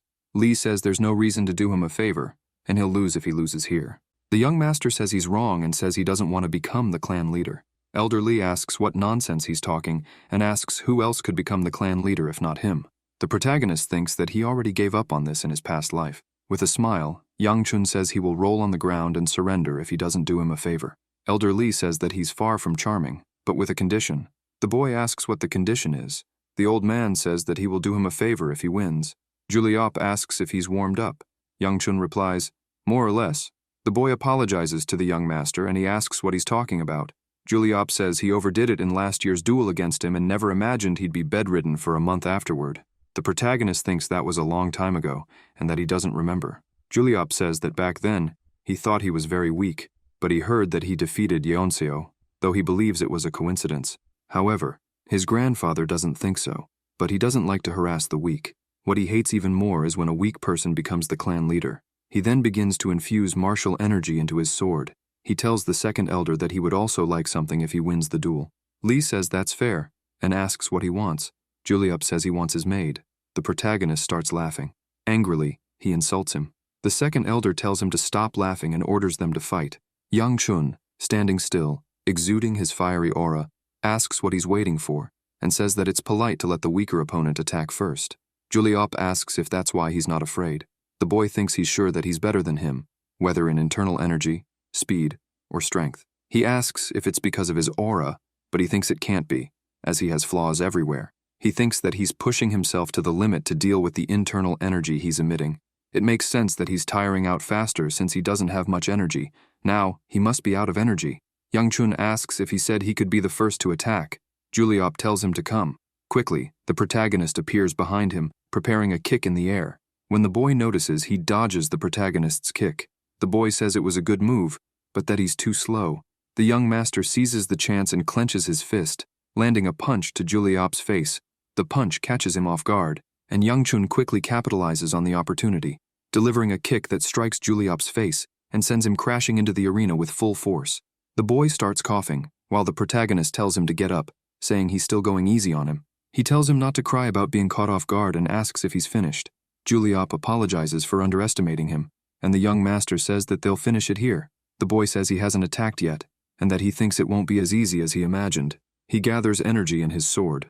Yang Chun thinks that he would use internal energy by exhaling it as he is, but to fight against someone stronger, he needs to release internal energy within his body to reinforce it. However, his body still can't handle internal energy this way, and if he overexerts himself, it could cause an energy deviation. The protagonist believes he has 7 minutes and needs to finish the fight within those 7 minutes. The sword technique he uses begins and ends with utilizing the frictional force between the sword and the scabbard. If he just keeps an eye on that, while thinking, he notices Juliop is about to attack and dodges his sword strike. The boy, with his sword, spins quickly, delivering several consecutive blows, but the young master manages to dodge them. He thinks that his techniques are so connected and natural that he can tell he has trained a lot. However, this means that if he interrupts him, he won't be able to do anything. Thus, with his hand on his chest, Yang Chun begins gathering energy, while Juliop takes advantage of the opening and quickly appears behind him with his sword. Yang Chun, clenching his fist, creates an explosion of fire behind him, pushing Juliop back. The moment he releases all his heat energy is enough to end the fight. The boy, protecting himself, asks how he managed to release that kind of energy. Taking advantage of the opportunity, since Juliop defended against the explosion, Yang Chun strikes him squarely in the stomach with all his strength, throwing him against the wall. The protagonist asks if he knows what he hates most. Juliop, vomiting, thinks he can't move. The young master says that even if he insults him, acts like a scoundrel, or tries to take his position, he doesn't care. But he tried to take something he shouldn't have dared to covet, and that he hates deeply. The young master thinks that he doesn't like seeing someone try to take something they don't deserve so easily, and wonders if he should break his arm so he never tries something like that again. He believes that would sound good, so his right arm should do. Suddenly, Elder Lee appears behind him, saying that he did a good job. The elder says it's enough. Lee tells Yang Chun that he was too harsh. The young man responds that he should have been prepared for that, stood up, and left alone. He must be fine. Lee asks if he's not worried about the first elder. The boy says he doesn't care about becoming the clan leader anyway. The old man, angry, tells him not to say that and asks who else could be, if not a direct descendant. Yang Chun looks at Seol and asks if she wants to be. She asks if she gets food for that. The boy says as much as she wants. The girl says that her dream now is to be captain here. The old man says not to joke about that. The protagonist asks who cares and says maybe just her. Suddenly he thinks, when will she learn to wield a sword? If she was called the direct disciple of the supreme sword, she must have learned from him. But the girl only learned household tasks and doesn't think she was always so dumb either. Yang Chun tries to remember when he met Seol. He wonders why he can't remember, as it shouldn't be something easily forgotten. The girl asks if he's okay. She says she knew he hurt his head in that fight and asks the young master to make her captain before he goes to the heavens. The old man stands up and says they'll talk about it later, as he's sure the young man is tired. The protagonist asks where he's going and says he needs to keep his promise. Elder Lee asks what he wants, if it's money or food. He replies that it's neither, and says that he's powerful enough to help him with something difficult. He points and asks the elder to send him to Sichuan. The old man is confused. The boy asks if he can't do that because he's the elder. Li asks why he doesn't just go. The boy is confused.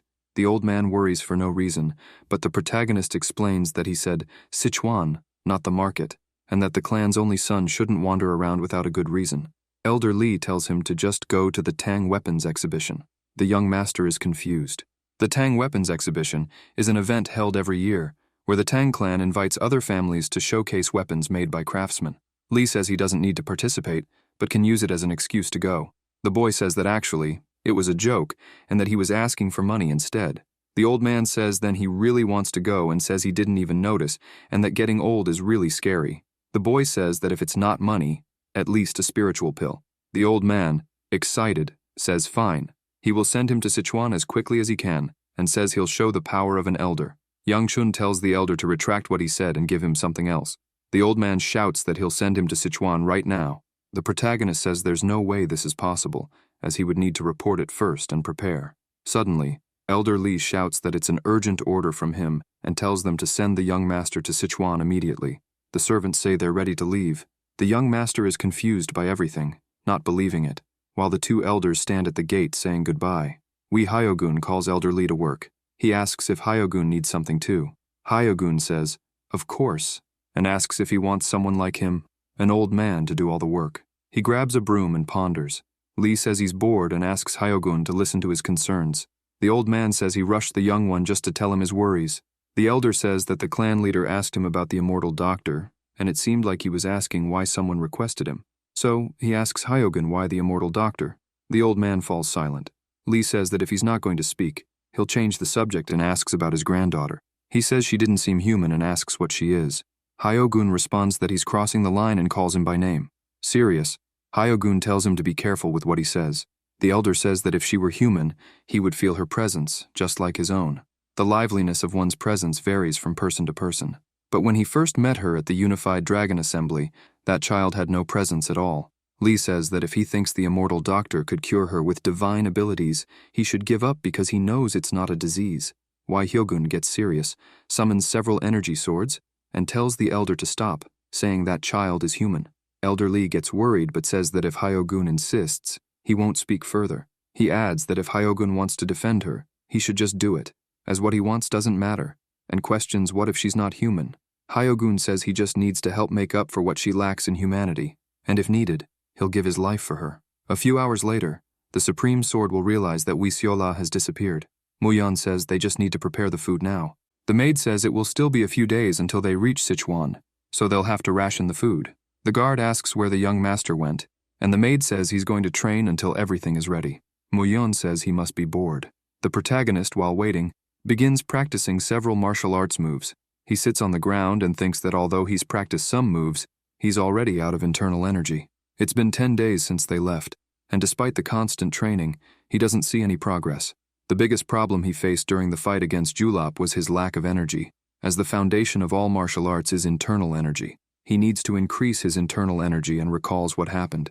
He thinks that absorption art is a way to gain internal energy, whether from a demon stone or a spiritual pill. However, he also ends up absorbing demonic energy into his body, which corrupts the user. For some reason, the fire wheel purified the energy. After that, he didn't feel any more demonic energy, so he feels that he could increase his internal energy without side effects. But that's still the martial art of the celestial demon. It's better not to use it since he barely escaped and can't return to the demonic path. Suddenly, he hears a scream and feels confused. The guards ask what's happening, and he asks what's going on, now hearing the commotion. When he arrives, he asks Muyan what happened. She responds that it's in the carriage. He goes to see. When he sees Seol calling her, she laughs and says she ended up following him. Sometime earlier, the servants and guards were preparing the carriage to go to Sichuan. The girl asks her grandfather if she can go too. The old man says no, as she's still bad at household chores. She questions why he let her go last time. He asks if she's talking about the assembly. He says there were people who could prevent her from making mistakes, but this time, there will be no one. He asks if she understands and tells her to help him carry the things. Wiola says that the young master said he wouldn't be back for an entire month, but it's true that she's bad at household work, and the young master hates useless people, so she has no choice. Suddenly, someone tells her to wait. She looks back but sees no one, getting scared. The girl starts searching and says there's no one, but mentions she heard the voice coming from the box. A hand appears behind her, pushing her. She loses her balance and falls into the supply box. She asks who pushed her and says they shouldn't have done that. Wiola starts to get scared when a hand appears behind her. The girl says she needs to get out of there when the hand makes her fall asleep. The girl says she's feeling sleepy and falls into the supply box, sleeping. The ghostly voice apologizes to her. In this way, the servants finish the preparation and tell the young master that the carriage is ready. The ghostly voice says it's leaving this in her hands. Wiola says that's what happened. Everyone falls silent after hearing what she said. She gets embarrassed and shouts that that's what happened. Yang Chun says he's already heard this the first time and then says that she was possessed by a ghost. She confirms that's exactly what happened. The protagonist tells her to go back. He thinks that's what she should have done while they walk toward the carriage. Seol says she saw an owl and has tried to eat one before. She says owls are very soft. As they walk, she sees a squirrel. The young man asks if she also ate a squirrel, and she asks how he could do that, calling him cruel. Yang Chun thinks he should send a guard to take her back, but she's too far, and they don't have enough food for that. The girl, holding a worm in her hand, tells the young master to trade it for a biscuit. The young master throws the biscuit away, making Seol scream for her biscuit. He says he should have sent her back. Suddenly, the protagonist feels demonic energy and calls his guard. He responds that he's already aware and tells everyone to stop. Yang Chun says he knew it was too peaceful to be true and says it seems like there are 4. The boy feels one of the demonic monsters vanish, then feels another disappear. The last one appears near his window. As he gathers his internal energy, a girl tells them to retreat and appears behind the monster, drawing her sword. She easily cuts the monster down, defeating it. The white-haired girl puts her sword away and tells Muyan that she couldn't handle them properly because she was alone. Seol asks who she is, and the boy says he has no idea. Wiola calls to her from a distance. Yang Chun, from afar, is confused when he realizes who she is and remembers his past. The girl says it seems like they're going to Sichuan and asks if she can go with them, introducing herself as Namgung Bia. The young master wonders what this crazy person is doing there. Returning to the past, during the war against the celestial demon, the protagonist tells Namgung Bia that she is the only survivor and asks if she killed them all. She asks what the cult leader said. He responds that they told him to bring her there and that they would drive her mad like a lunatic. The girl asks if the last part was something he said. He replies that she has enough to understand that. He then calls her to go and tells her it's not that way, directing her to go left, but then says it's actually to her right. Yang Chun sighs and tells her not to do anything strange and just follow him, saying he's already tired from just dealing with that. Bia says she has something to ask him and questions if the supreme sword is strong. The protagonist says that the supreme sword is someone the cult leader will deal with. She asks how his swordsmanship is and whether it's stronger than hers or the leader's. Yang Chun stops and sighs. Gathering demonic energy in his hand, he calls her crazy and throws the energy towards her. She stands still and quickly cuts the energy ball, creating an explosion. Annoyed, she asks what the hell he's doing and if he wanted to fight. He sighs again, points at her, and says this isn't the right way, asking if she understands what he's saying and that she should just follow with her mouth shut. As they walk, she calls him. Angry, he says if she mentions the 3 supremes again, he'll finish her off. Bia points her finger and says this path looks like a shortcut. Yang Chun asks what the hell she's saying. Then, she disappears, while the protagonist sighs again, calling her crazy. He reaches the destination in a day, while Namgung Bia took 4 times longer. Returning to the present, Bia says they're going to Sichuan, and if it's not rude to ask, she wonders if she can accompany them there. Yang Chun says no, they aren't going to Sichuan, and thinks he'd be crazy to get involved with the crazy woman again. He says more importantly, they can't just take her word for it that she's from the Namgung clan. Bia asks if she's not. She then focuses and starts using her lightning technique. He thinks it's the ruler's sword style. When she opens her eyes, an explosion occurs. She says that's all she can show for now, as she's not yet proficient. Muyan quickly advances on her, sword at her neck. Bia asks if that's enough proof. The young master says she is really from the Namgung clan. He says he's sorry to say it, but he definitely thinks they shouldn't associate with someone with such frightening martial arts. Later, at dusk, Bia is by the campfire, cooking a frog. Seol, watching from a distance, says it looks like she's going to sleep there. Yang Chun says he knows, and thinks he's relieved that she didn't say anything when he rejected her. He didn't think she would follow them, even after saying they weren't going to Sichuan. He thinks ignoring her is the best option, and tells Seol not to do anything unnecessary, like talking to that woman. He realizes she's gone. Seol, talking to Bia, says she can peel the frog's skin. At that moment, the young master pulls her and asks what she's doing. The girl says that the young Namgung was going to eat a frog, so she was helping her. Bia keeps staring at him. The boy says he understands that she is part of the Namgung clan and asks why the daughter of such a prestigious clan is traveling alone to a distant land. The girl turns her face, embarrassed, and says they left together but she got lost. He thinks he already knew. She has no sense of direction. Young Chun says they're not going to Sichuan, then asks why she's following them. She responds that she has a hunch they are, but it seems they really aren't going to Sichuan. Wiola looks at the young master, confused, and then at Bia. Surprised, she yells at the young man, asking if they are not going to Sichuan. He thinks he should have sent her away. The boy says they can't stop her from going in the same direction, but he won't do anything for her. The girl says her name is Namgung Bia, and he replies that he already knows. Bia says she's introduced herself and asks if he could do the same. He thinks for a moment and says his name is Gu Juliop. She looks confused, and he says he's Gu Juliop from the Gu clan. 2 days after the event that made him feel guilty about Gu Juliop, Young Chun watches the two of them from inside the carriage while Wiola and Bia chat. Wiola asks if she's ever eaten squirrel. Miss Namgung responds that she hasn't. Wiola got out of the carriage and was sticking close to Namgung Bia, chattering away. Naturally, their pace slowed down. The young master tells Wiola to get back in. She asks if he's going to let her in as well. He says it's obvious that he won't. She says that, in that case, she doesn't want to. Bia asks if she can get in. He asks who she thinks she is. Young Chun asks his guard how much longer it will take. He responds that they would arrive in a day at their original pace. The boy asks with their current pace, and he says it will take about 3 days. Muyan says that, although he doesn't know why, he's cautious around her, and asks if he can't travel with that girl. The protagonist sighs and asks if he has a choice. He says he'll reconsider his options at a nearby village. So they arrive at the village. The young master asks his guard if it's still 1 more day. He replies that it is, and it's good they don't have to sleep in the desert tonight. Miss Bia arrives right behind them, carrying Seol on her back, while Seol says they're going to sleep together. Yang Chun asks if he allowed this, and tells Seol to get down from her back. He asks Bia if she's carrying a maid. She says her legs were hurting and tells Seol to get in the carriage if her legs are sore. The young man says they're here now, and tells her to stop being rude and get down. Shola points her finger and says people in the same outfit as her are coming. Suddenly her brother appears, shouting her name and asking where she's been, and if she knows how long he's been looking for her. Bia apologizes and says she got lost. Her brother says they were supposed to tie ropes to each other. She says that would have been embarrassing. He asks if that's why she disappeared in less than a day, and says he was very worried about her. He notices the others and asks who they could be. Seol introduces herself and says he is her young master. Young Chun tells her to get down right away. The protagonist thinks that if he's her brother, then the boy must be the future Lightning Blade, one of the 5 great swordsmen of Murim, the current lightning dragon, Namgung Chunjun. The young man introduces himself and apologizes for the late introduction. The protagonist introduces himself as Jeoliup and says it's an honor to meet him there. The boy says he's being too kind. Then he becomes serious and asks why Young Chun is with his sister. Young Master Gu says they met by chance on the way and are heading to Sichuan. The girl says she thought he wasn't going and mentions that she walked all the way there. Seola looks at them seriously. Chunjun says his sister intruded on his group and asks why they don't stay in one of the rooms they reserved. He replies that it's fine and that he did what was natural.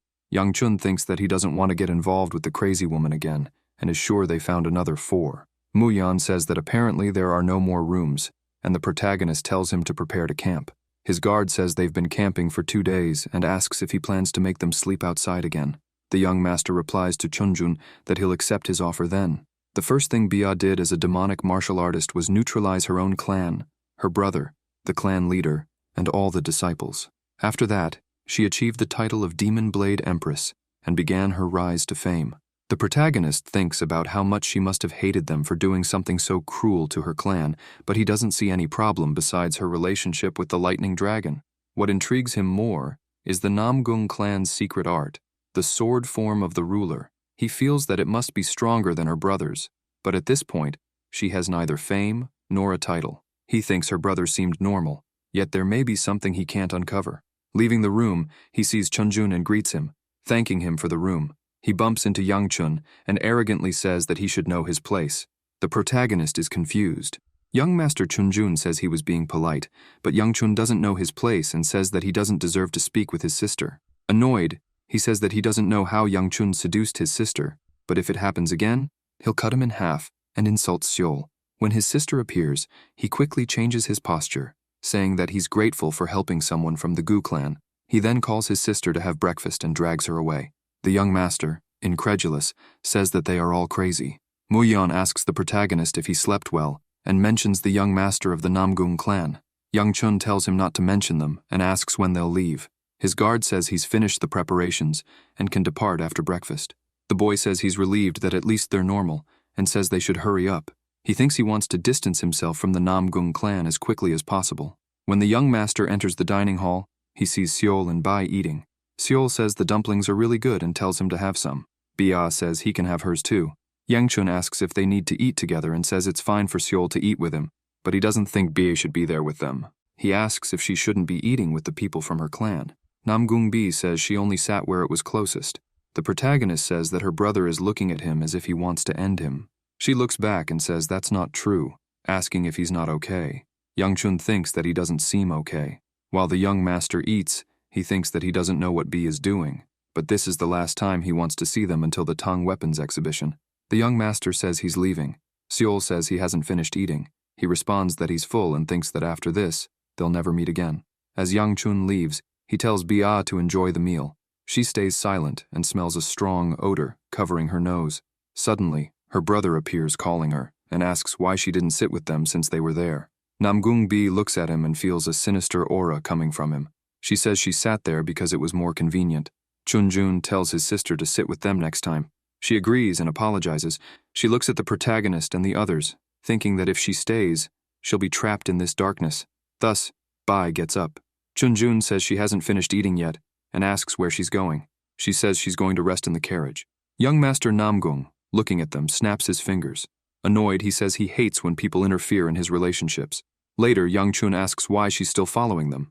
She responds that she's not following them, just accompanying them. The protagonist tells her to put it that way and asks why she got on the carriage, even though her companion is right there. Wiola shouts that she brought her there. The young master, irritated, tells Muyan to take the two of them away. He replies that they'll end up leaving on their own. Sometime later, the guard informs the young master that they've arrived in Sichuan. The Tang clan of Sichuan is an extremely prestigious orthodox clan that has its roots in the Sichuan region for centuries. The precision of the Namgung family, the vigor of the Peng clan of Hebei, and the precision of the Moyong clan. The Tang clan may seem lacking in comparison to the other clans, but they are known as the best poison manipulators and steel workers by far. The Tang weapons exhibition is the result of this confidence. Yang Chun thinks that 3 days.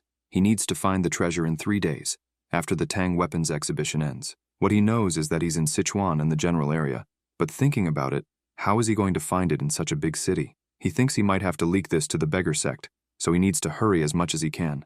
Suddenly, he looks to the side and sees Shola. He thinks he got startled and wonders what she's doing there. The girl, excited, says it's the first time she's been in such a high place, and the wind feels so fresh. With a smile on her face, she tells the young master that the fireflies are dancing under the moonlight.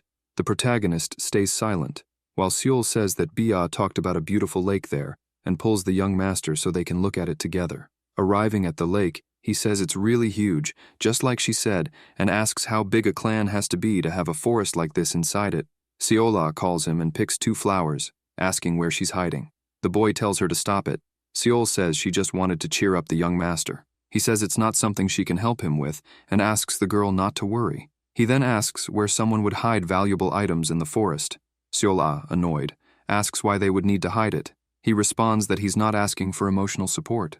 Suddenly, someone appears, asking who they are and saying that strangers are not allowed to enter. Yang Chun thinks that, speaking of the Tang clan, he had forgotten about her. The one who, alone, stopped the swarm of thousands of demon humans attacking Sichuan, the Poison Queen, Tang Soyol. A green-haired girl from the Tang clan gets angry and asks who they are, a woman he ended in his past life. He begins to remember his past, when he asked her if everything was ready and called her the Poison Queen. She, blind, asks if it's the young master. Yang Chun says it's a foolish sight, since her relatives had deserted long ago, and asks what she thought would change if she guarded the place alone.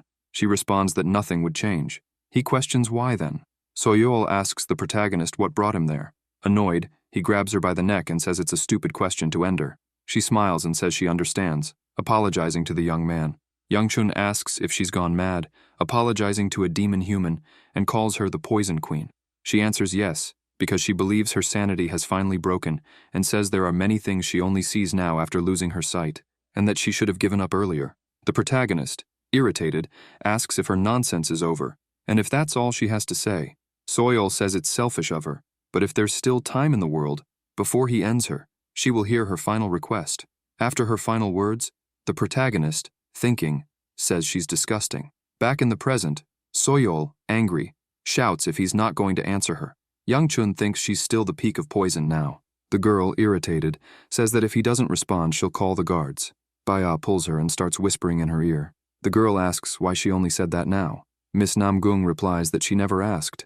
The green-haired girl introduces herself, saying she's Soil from the Tang clan, and apologizes for raising her voice to a guest. The protagonist introduces himself with the wrong name and apologizes for not answering due to the surprise. Soil gets serious and asks what business brings him there, stating that non-members of the clan cannot stay there. Youngchun asks if B isn't a stranger, and she replies that relatives are allowed. The protagonist thinks she's sending him away because she didn't allow him to enter, and calls her petty, thinking he was going to leave anyway. He then bids her farewell. Youngchun and Seol leave, and Soyol tells B that Juliop is really rude. Bia stays silent and asks why she looked at him with so much anger. The girl says she didn't like the way he apologized, even after pointing out her mistake. The girl, blushing, says she hates guys who act rude just because they seem a little handsome. After speaking, she stays silent, thinking. When she realizes she called him handsome, she becomes embarrassed. Bia stays silent and wonders if he really is handsome.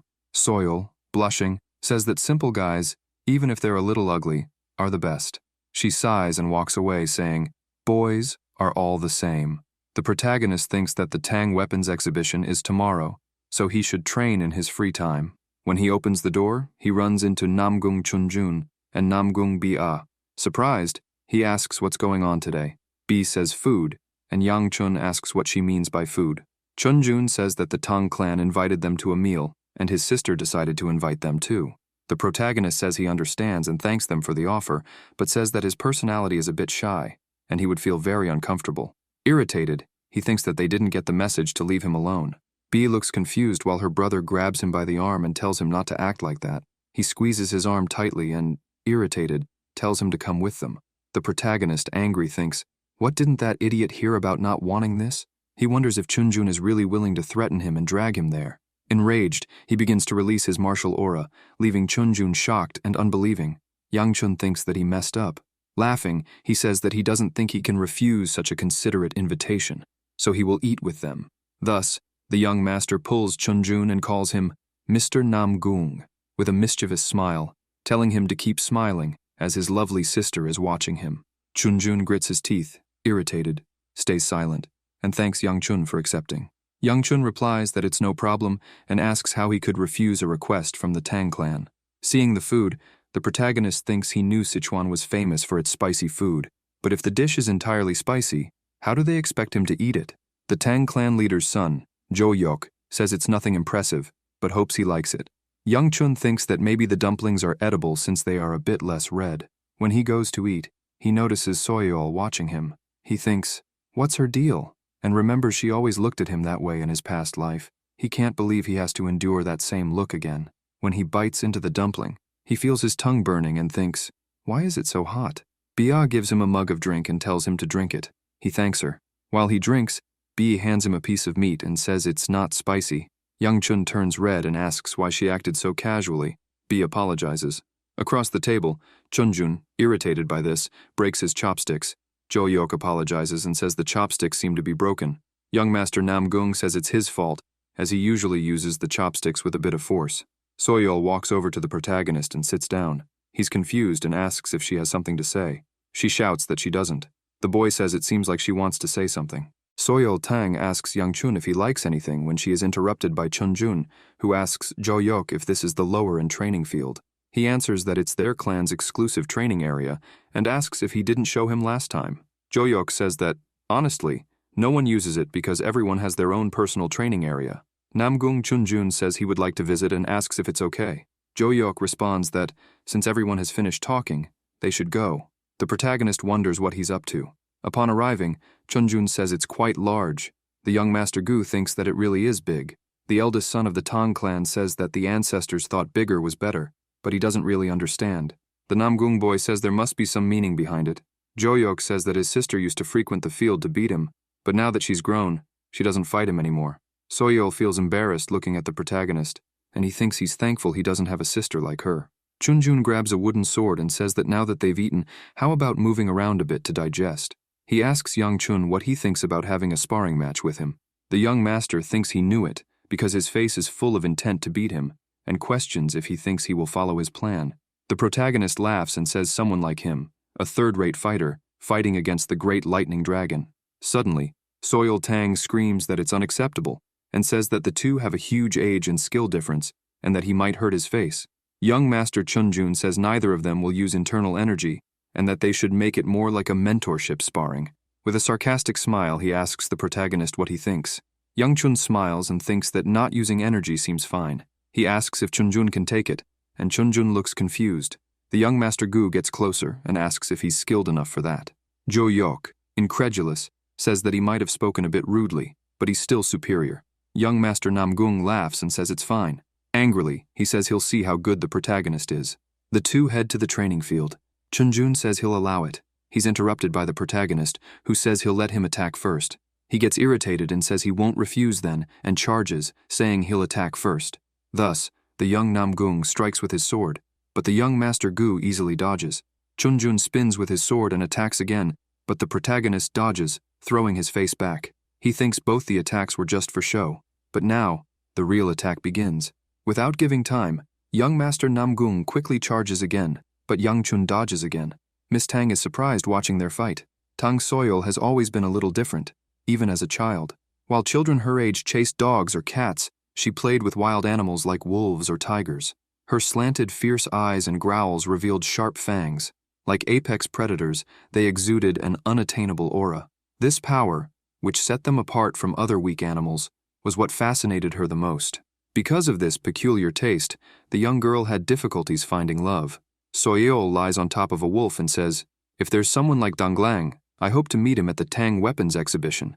She says she doesn't understand how girls love Chunjun with that feminine face and asks if there's no man like Danglang. And so, she finally found the love of her life, someone she never expected. When she met the protagonist, she wonders why her heart is beating so fast. She believes that's not good.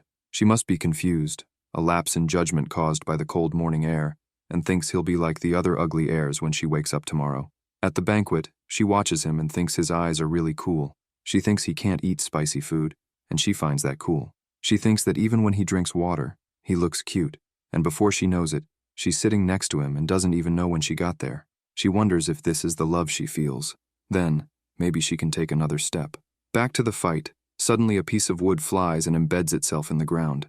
Bia watches while Soil blushes and gets excited, seeing that Yang Chun managed to break the wooden sword. Chunjun is in disbelief that his sword broke. Soil falls to her knees on the ground, completely flushed, continuing to watch the two. Young Master Namgung wonders why his sword broke. Angry, he thinks he made sure the protagonist could react to his two attacks to toy with him, but then he gave it his all. Yang Chun says that the so-called geniuses seem to have the habit of daydreaming while fighting, and says that if it were a real battle, it would have ended 3 times already, asking if he knows that. He then attacks, throwing a punch, but Chunjun quickly jumps to the other side, dodging the blow. Chunjun thinks he's attacking an opponent who is without a sword, and the protagonist speaks from behind him, telling him to grab a complete sword. He says he told him this was a mentorship sparring, and asks him to teach him something. The white-haired young master grinds his teeth in anger. Yang Chun asks if he's the one teaching him, saying that education isn't his strong suit. Suddenly, he notices something and sees young Namgung emitting internal energy and imbuing it into his sword.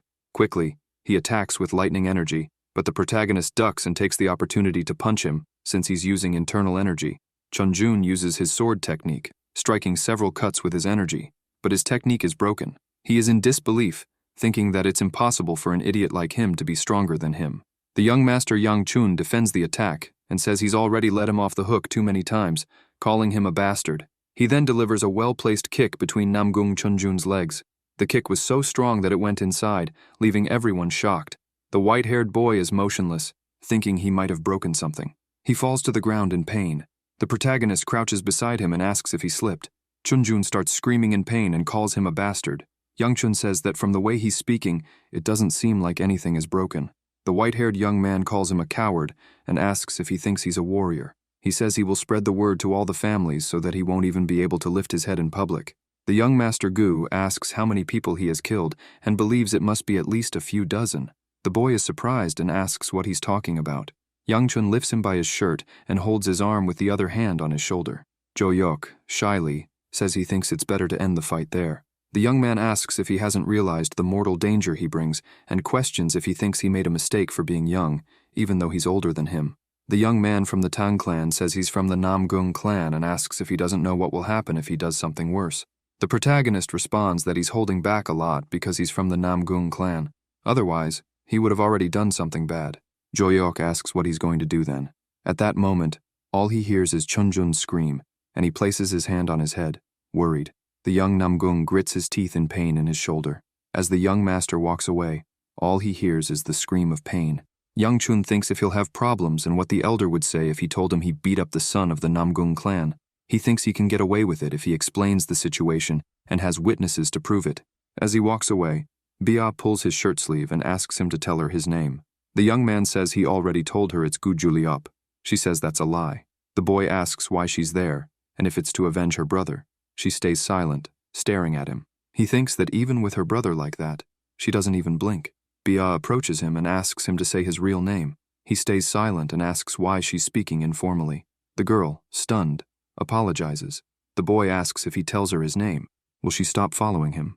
The girl says yes. He feels embarrassed and says his name is Gu Yang Chun. She smiles after hearing it. Back in his room, the protagonist thinks he can't go to the weapons exhibition after what happened, but at least he gained an extra day to search for the treasure. He stops and starts to think about what his guard will say after hearing what happened, and believes Mu Yeon will be worried about him sending the young Namgung flying, and he won't want to leave his side. He becomes thoughtful. Seol-ah is on the balcony waiting for the young master. When Mu Yeon rushes into the room, looking for the young master, he sees Seol and asks if she's seen Yang Chun. She answers that she doesn't know. While he searches for him, he asks where the boy went. The girl asks why he wants to know. The guard says he left in the morning for a meeting with members of other families but hasn't returned. Worried, he asks what he's going to say to the others. Seol notices something and suddenly becomes serious about something. The Jeumcheon family was one of the major martial arts families and had operated the largest shop in the central region for centuries, producing the best warriors and controlling the flow of money in Zhongyuan. The Jeumcheon family, which seemed unshakable, eventually disappeared due to internal strife. No one knows for sure the reason for its downfall, but according to records, they hid all their treasure under a white maple tree. Yang Chun, in the middle of the forest, says there aren't even maple trees, let alone white ones. He sits down and says it's not even autumn yet. What's this story about a maple tree? And by this point, it must be rotting. The protagonist says he hasn't eaten all day, used up energy in the fight, and is now climbing the mountain. Suddenly, Seol appears beside him with a biscuit and asks if he wants to eat. He says, well, being called a piggy does have its advantages. She replies that she's not a piggy. Yang Chun asks if her bag is full of food. She answers yes. The young man says that's good because he was thinking of going back due to his hunger. The girl says, then, she helped. When the protagonist notices, he shouts, asking why she's doing this. Seol-ah starts laughing. After they start eating, Yang Chun says she realized he had disappeared and that people are looking for him. He asks how she knew where he was. She says it was intuition. Seol says that now that she's here, he doesn't need to worry. The young master tells her to sit down, or the food will collect dust. He thinks that while the hunger was solved, he has no idea where the tree is, and even if he stays here, there's no guarantee he'll find it. Gu Yang Chun says that having a white maple tree at the start of summer must be a joke. The girl says no, because she saw it on the way and thought it was very beautiful. While he eats, he says it must be gorgeous indeed. Suddenly, he realizes and asks what she said she saw. Seol responds that she saw it with the young master. He's confused, not understanding, and she starts laughing. Arriving at the location, the protagonist asks if she's saying this tree is the white maple tree. She says yes. He tells Seol to find a doctor and take care of her eyes, and asks what world she's in, where she sees a white maple tree. She asks if he's the one with problems in his eyes. Yang Chun starts to leave and says it's his fault for believing in her nonsense. Seol-ah gets mad and says she's not a liar. Suddenly a voice says she's not wrong. The girl's hair starts to move. The protagonist thinks he just came here to make sure, but in the end, nothing was resolved, and wonders if he can find what he needs in the time left. Instead of wasting time here, maybe it's better to go back to the clan and receive training from the elder. He looks back and asks what that was, seeing Seol-ah near a portal. He shouts, asking what she's doing and tells her to get out, thinking it's dangerous.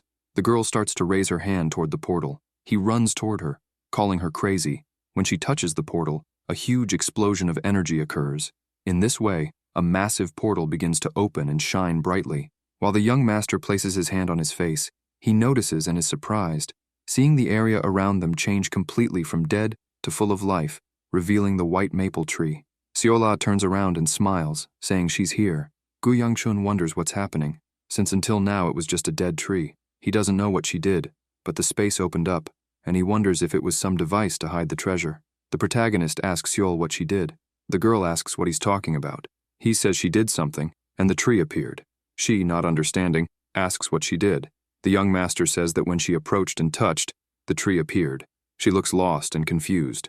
Yangchun gets irritated but soon sighs and says that she really didn't do anything, thinking it's better to leave it for later. Walking around the tree, he thinks he found it but wonders where they hid the treasure. While looking at the tree, the protagonist notices something strange and goes to see. As he gets closer, he sees a giant purple portal. The young master, looking at it, asks if the treasure entrance is beneath the tree. Wiola answers yes, it's the entrance, and jumps toward the portal. She looks back, calling him. He gets irritated and jumps, saying there's no other way. Someone from the outside watches them from a distance and calls them shit. Inside the portal, Yangchun says it's a good thing the fall wasn't too hard, considering the height.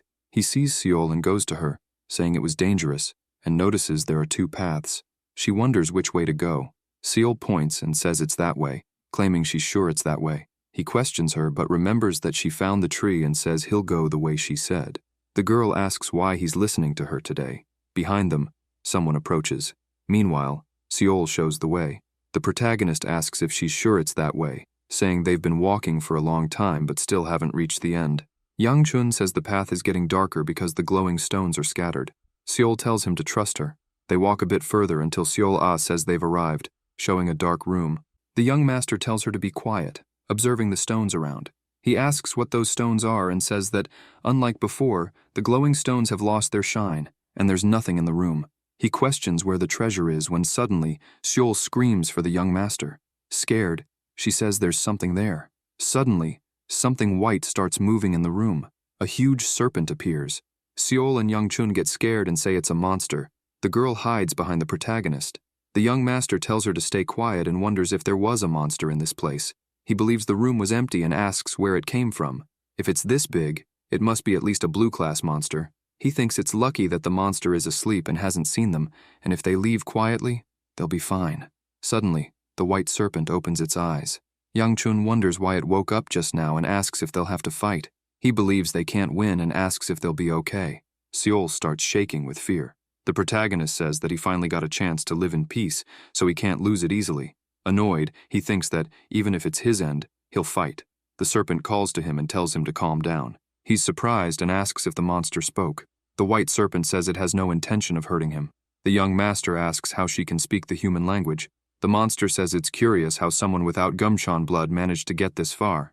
Yangchun says he just found it and got lucky. She notices something, sees Wiola, and says she understands, asking why she came here.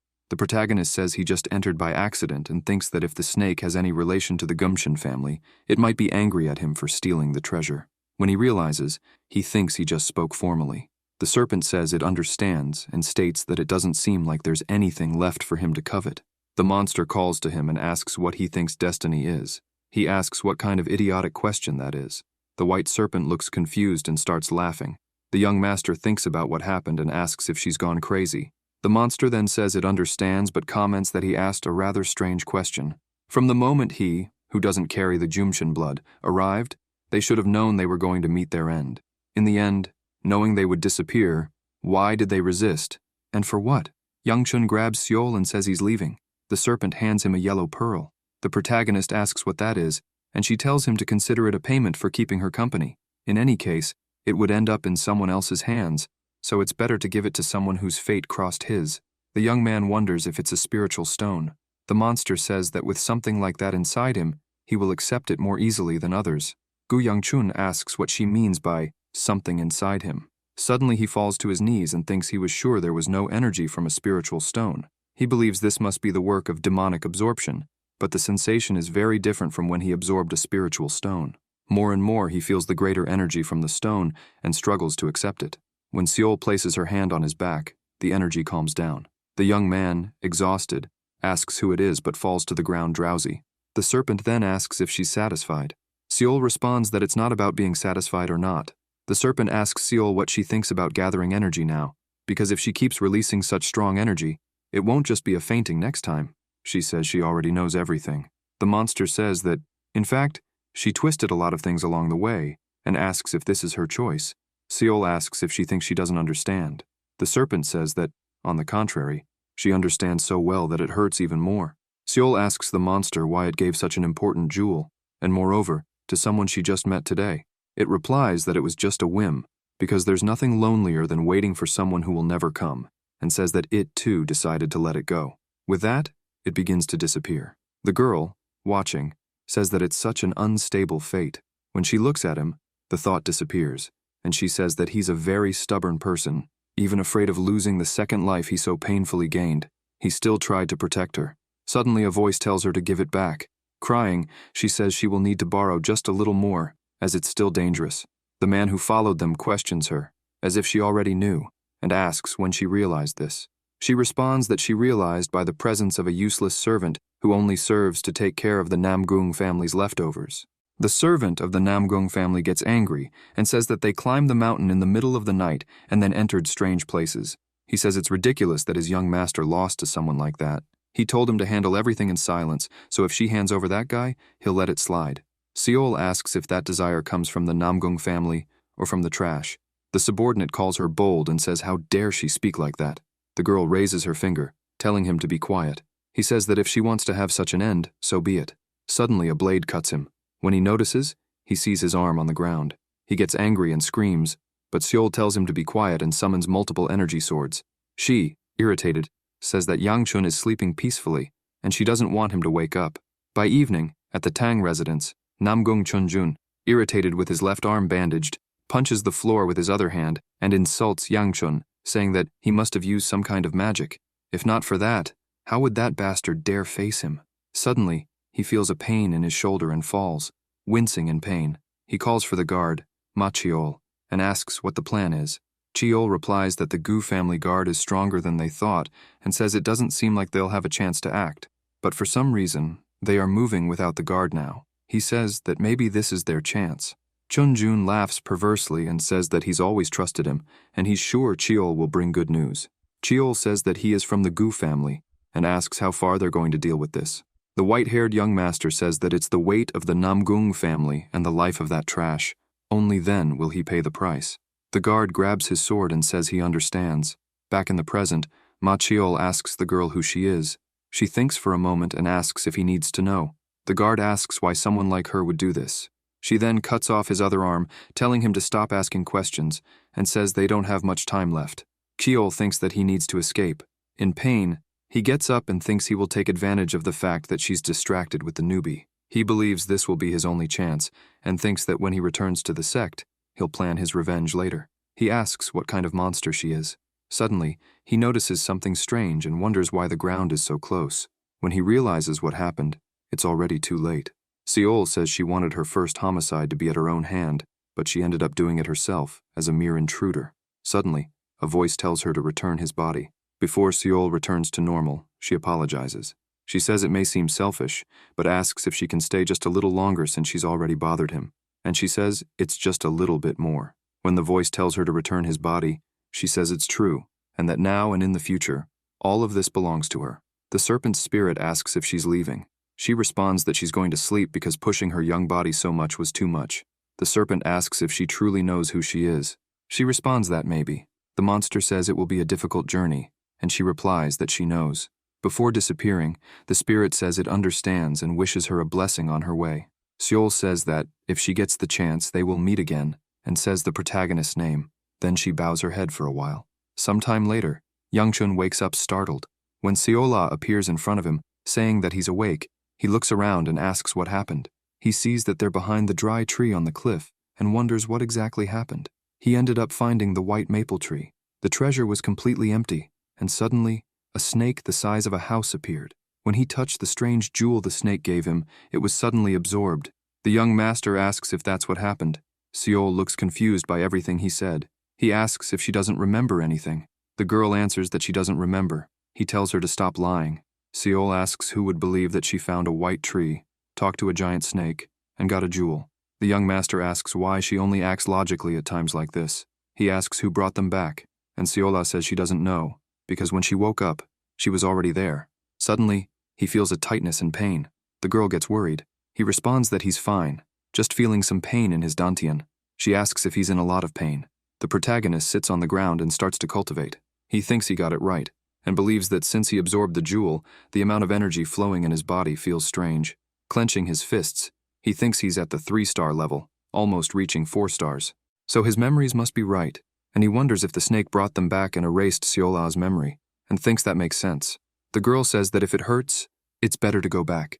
Youngchun says it's not hurting, but if they stay there, Muyon will extend the scolding time. With that, he thinks of something and crouches, telling Seol to get on his back. He says that walking would take too long, but carrying her while running is much faster. The girl, embarrassed, says she ate too much and is heavy. The protagonist gets irritated and tells her to get on already. She thinks for a moment but says she can't resist. As they walk, Seol asks if she's heavy. The young master responds that she's light, and thinks with the 3-star technique, fire wheel, and the energy overflowing like this. He crouches down, focusing energy into his legs, jumping from one side to the other, among the stones. He thinks that the body, which once felt heavy, is now as light as a feather. As they jump from stone to stone, they see the sunrise over the mountains.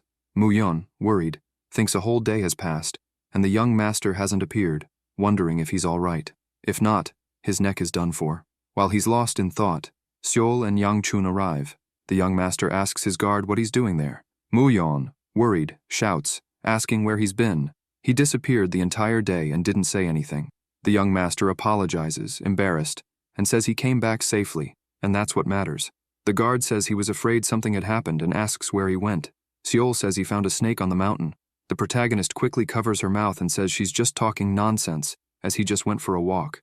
Muyon asks if something happened. He responds that he found a unique opportunity and thinks he realized it too quickly, even though he's at the end of the upper level. Youngchun asks what the two presences are. When he approaches, he sees Soil Tang and Namgung Bia eating. Soil blushes while Bee continues eating her ramen. The protagonist asks Soil if she was waiting for him and asks Bia if she didn't promise not to bother him. Miss Soil says it's not like she was waiting for him. Bai responds with her mouth full that she's not bothering him. He asks what they came here for. Bia says she couldn't say goodbye, while Soyol says she came to say goodbye as well. Youngchun asks Bee if young master Namgung is also here, thinking that if he is, it will be a headache. Bee says he didn't come. She says she told Chunjun she would meet him, but he said he wasn't coming anyway. He wonders what that means. Bia says she has a question. The protagonist asks her where the formality is, pointing to him and asking what happened. She replies that it's just some problems. She asks if he wants to train with her and exhales her energy. Suddenly, Youngchun pretends to faint from being so tired from training and looks at his guard. Muyon understands and apologizes to the ladies, saying the young master needs to rest. Soyol, holding a piece of paper, says she wants to give something first and tells the protagonist that it's the invitation to the Tang family tournament next year, saying he can come if he wants. The young master thanks her and says they'll see each other next year, thinking that he probably won't. Miss Soyol, blushing, says she just wants to try to maintain the relationship between the families and asks him not to misunderstand. She tells Bee that she thought he would get into trouble because he's ugly. Bia agrees, saying it's true. Soyol realizes that her friend is happy and asks her if, by any chance, she likes Gu Youngchun. Later that night, Seol throws a tantrum wanting to eat tteok filled with sweet red bean paste and says she wants to enjoy chuseok. The protagonist tells her that summer is over and asks why she's acting like she has heat stroke by herself. He then asks what chuseok is. Soyol Tang comments that it's a holiday that readers celebrate where they live, where everyone gathers, wears hanbok, and performs rituals. With that, he asks Seol how she plans to celebrate a holiday they don't even know about and tells her to stop and eat yanghwa. Bia tells Seol not to worry because she has a way and says all she has to do is make a wish to the moon. Then, if the moon hears their wishes, they'll be able to enjoy chuseok that way. Returning to Soyol's question to Bee about liking Gu Youngchun, Bee, not understanding, asks what liking means. Soyol blushes and says liking is something like. She sighs and tells her to forget about it. Bia asks what she was going to give her. Soyeol says that actually, she was going to give the invitation she gave to Yang Chun, and says she should have prepared 2 invitations and apologizes. She says it's fine and that she did the right thing. Soyeol says she knew she could count on her and says that, as an apology, she'll give her a delicious poison. Suddenly, she feels a dark energy in her vision and starts to tremble, saying she's fine and can handle it. Blushing, she says that, anyway, she will meet him again. If you enjoyed this video, subscribe to the channel, hit the bell icon, and like the video. Thank you.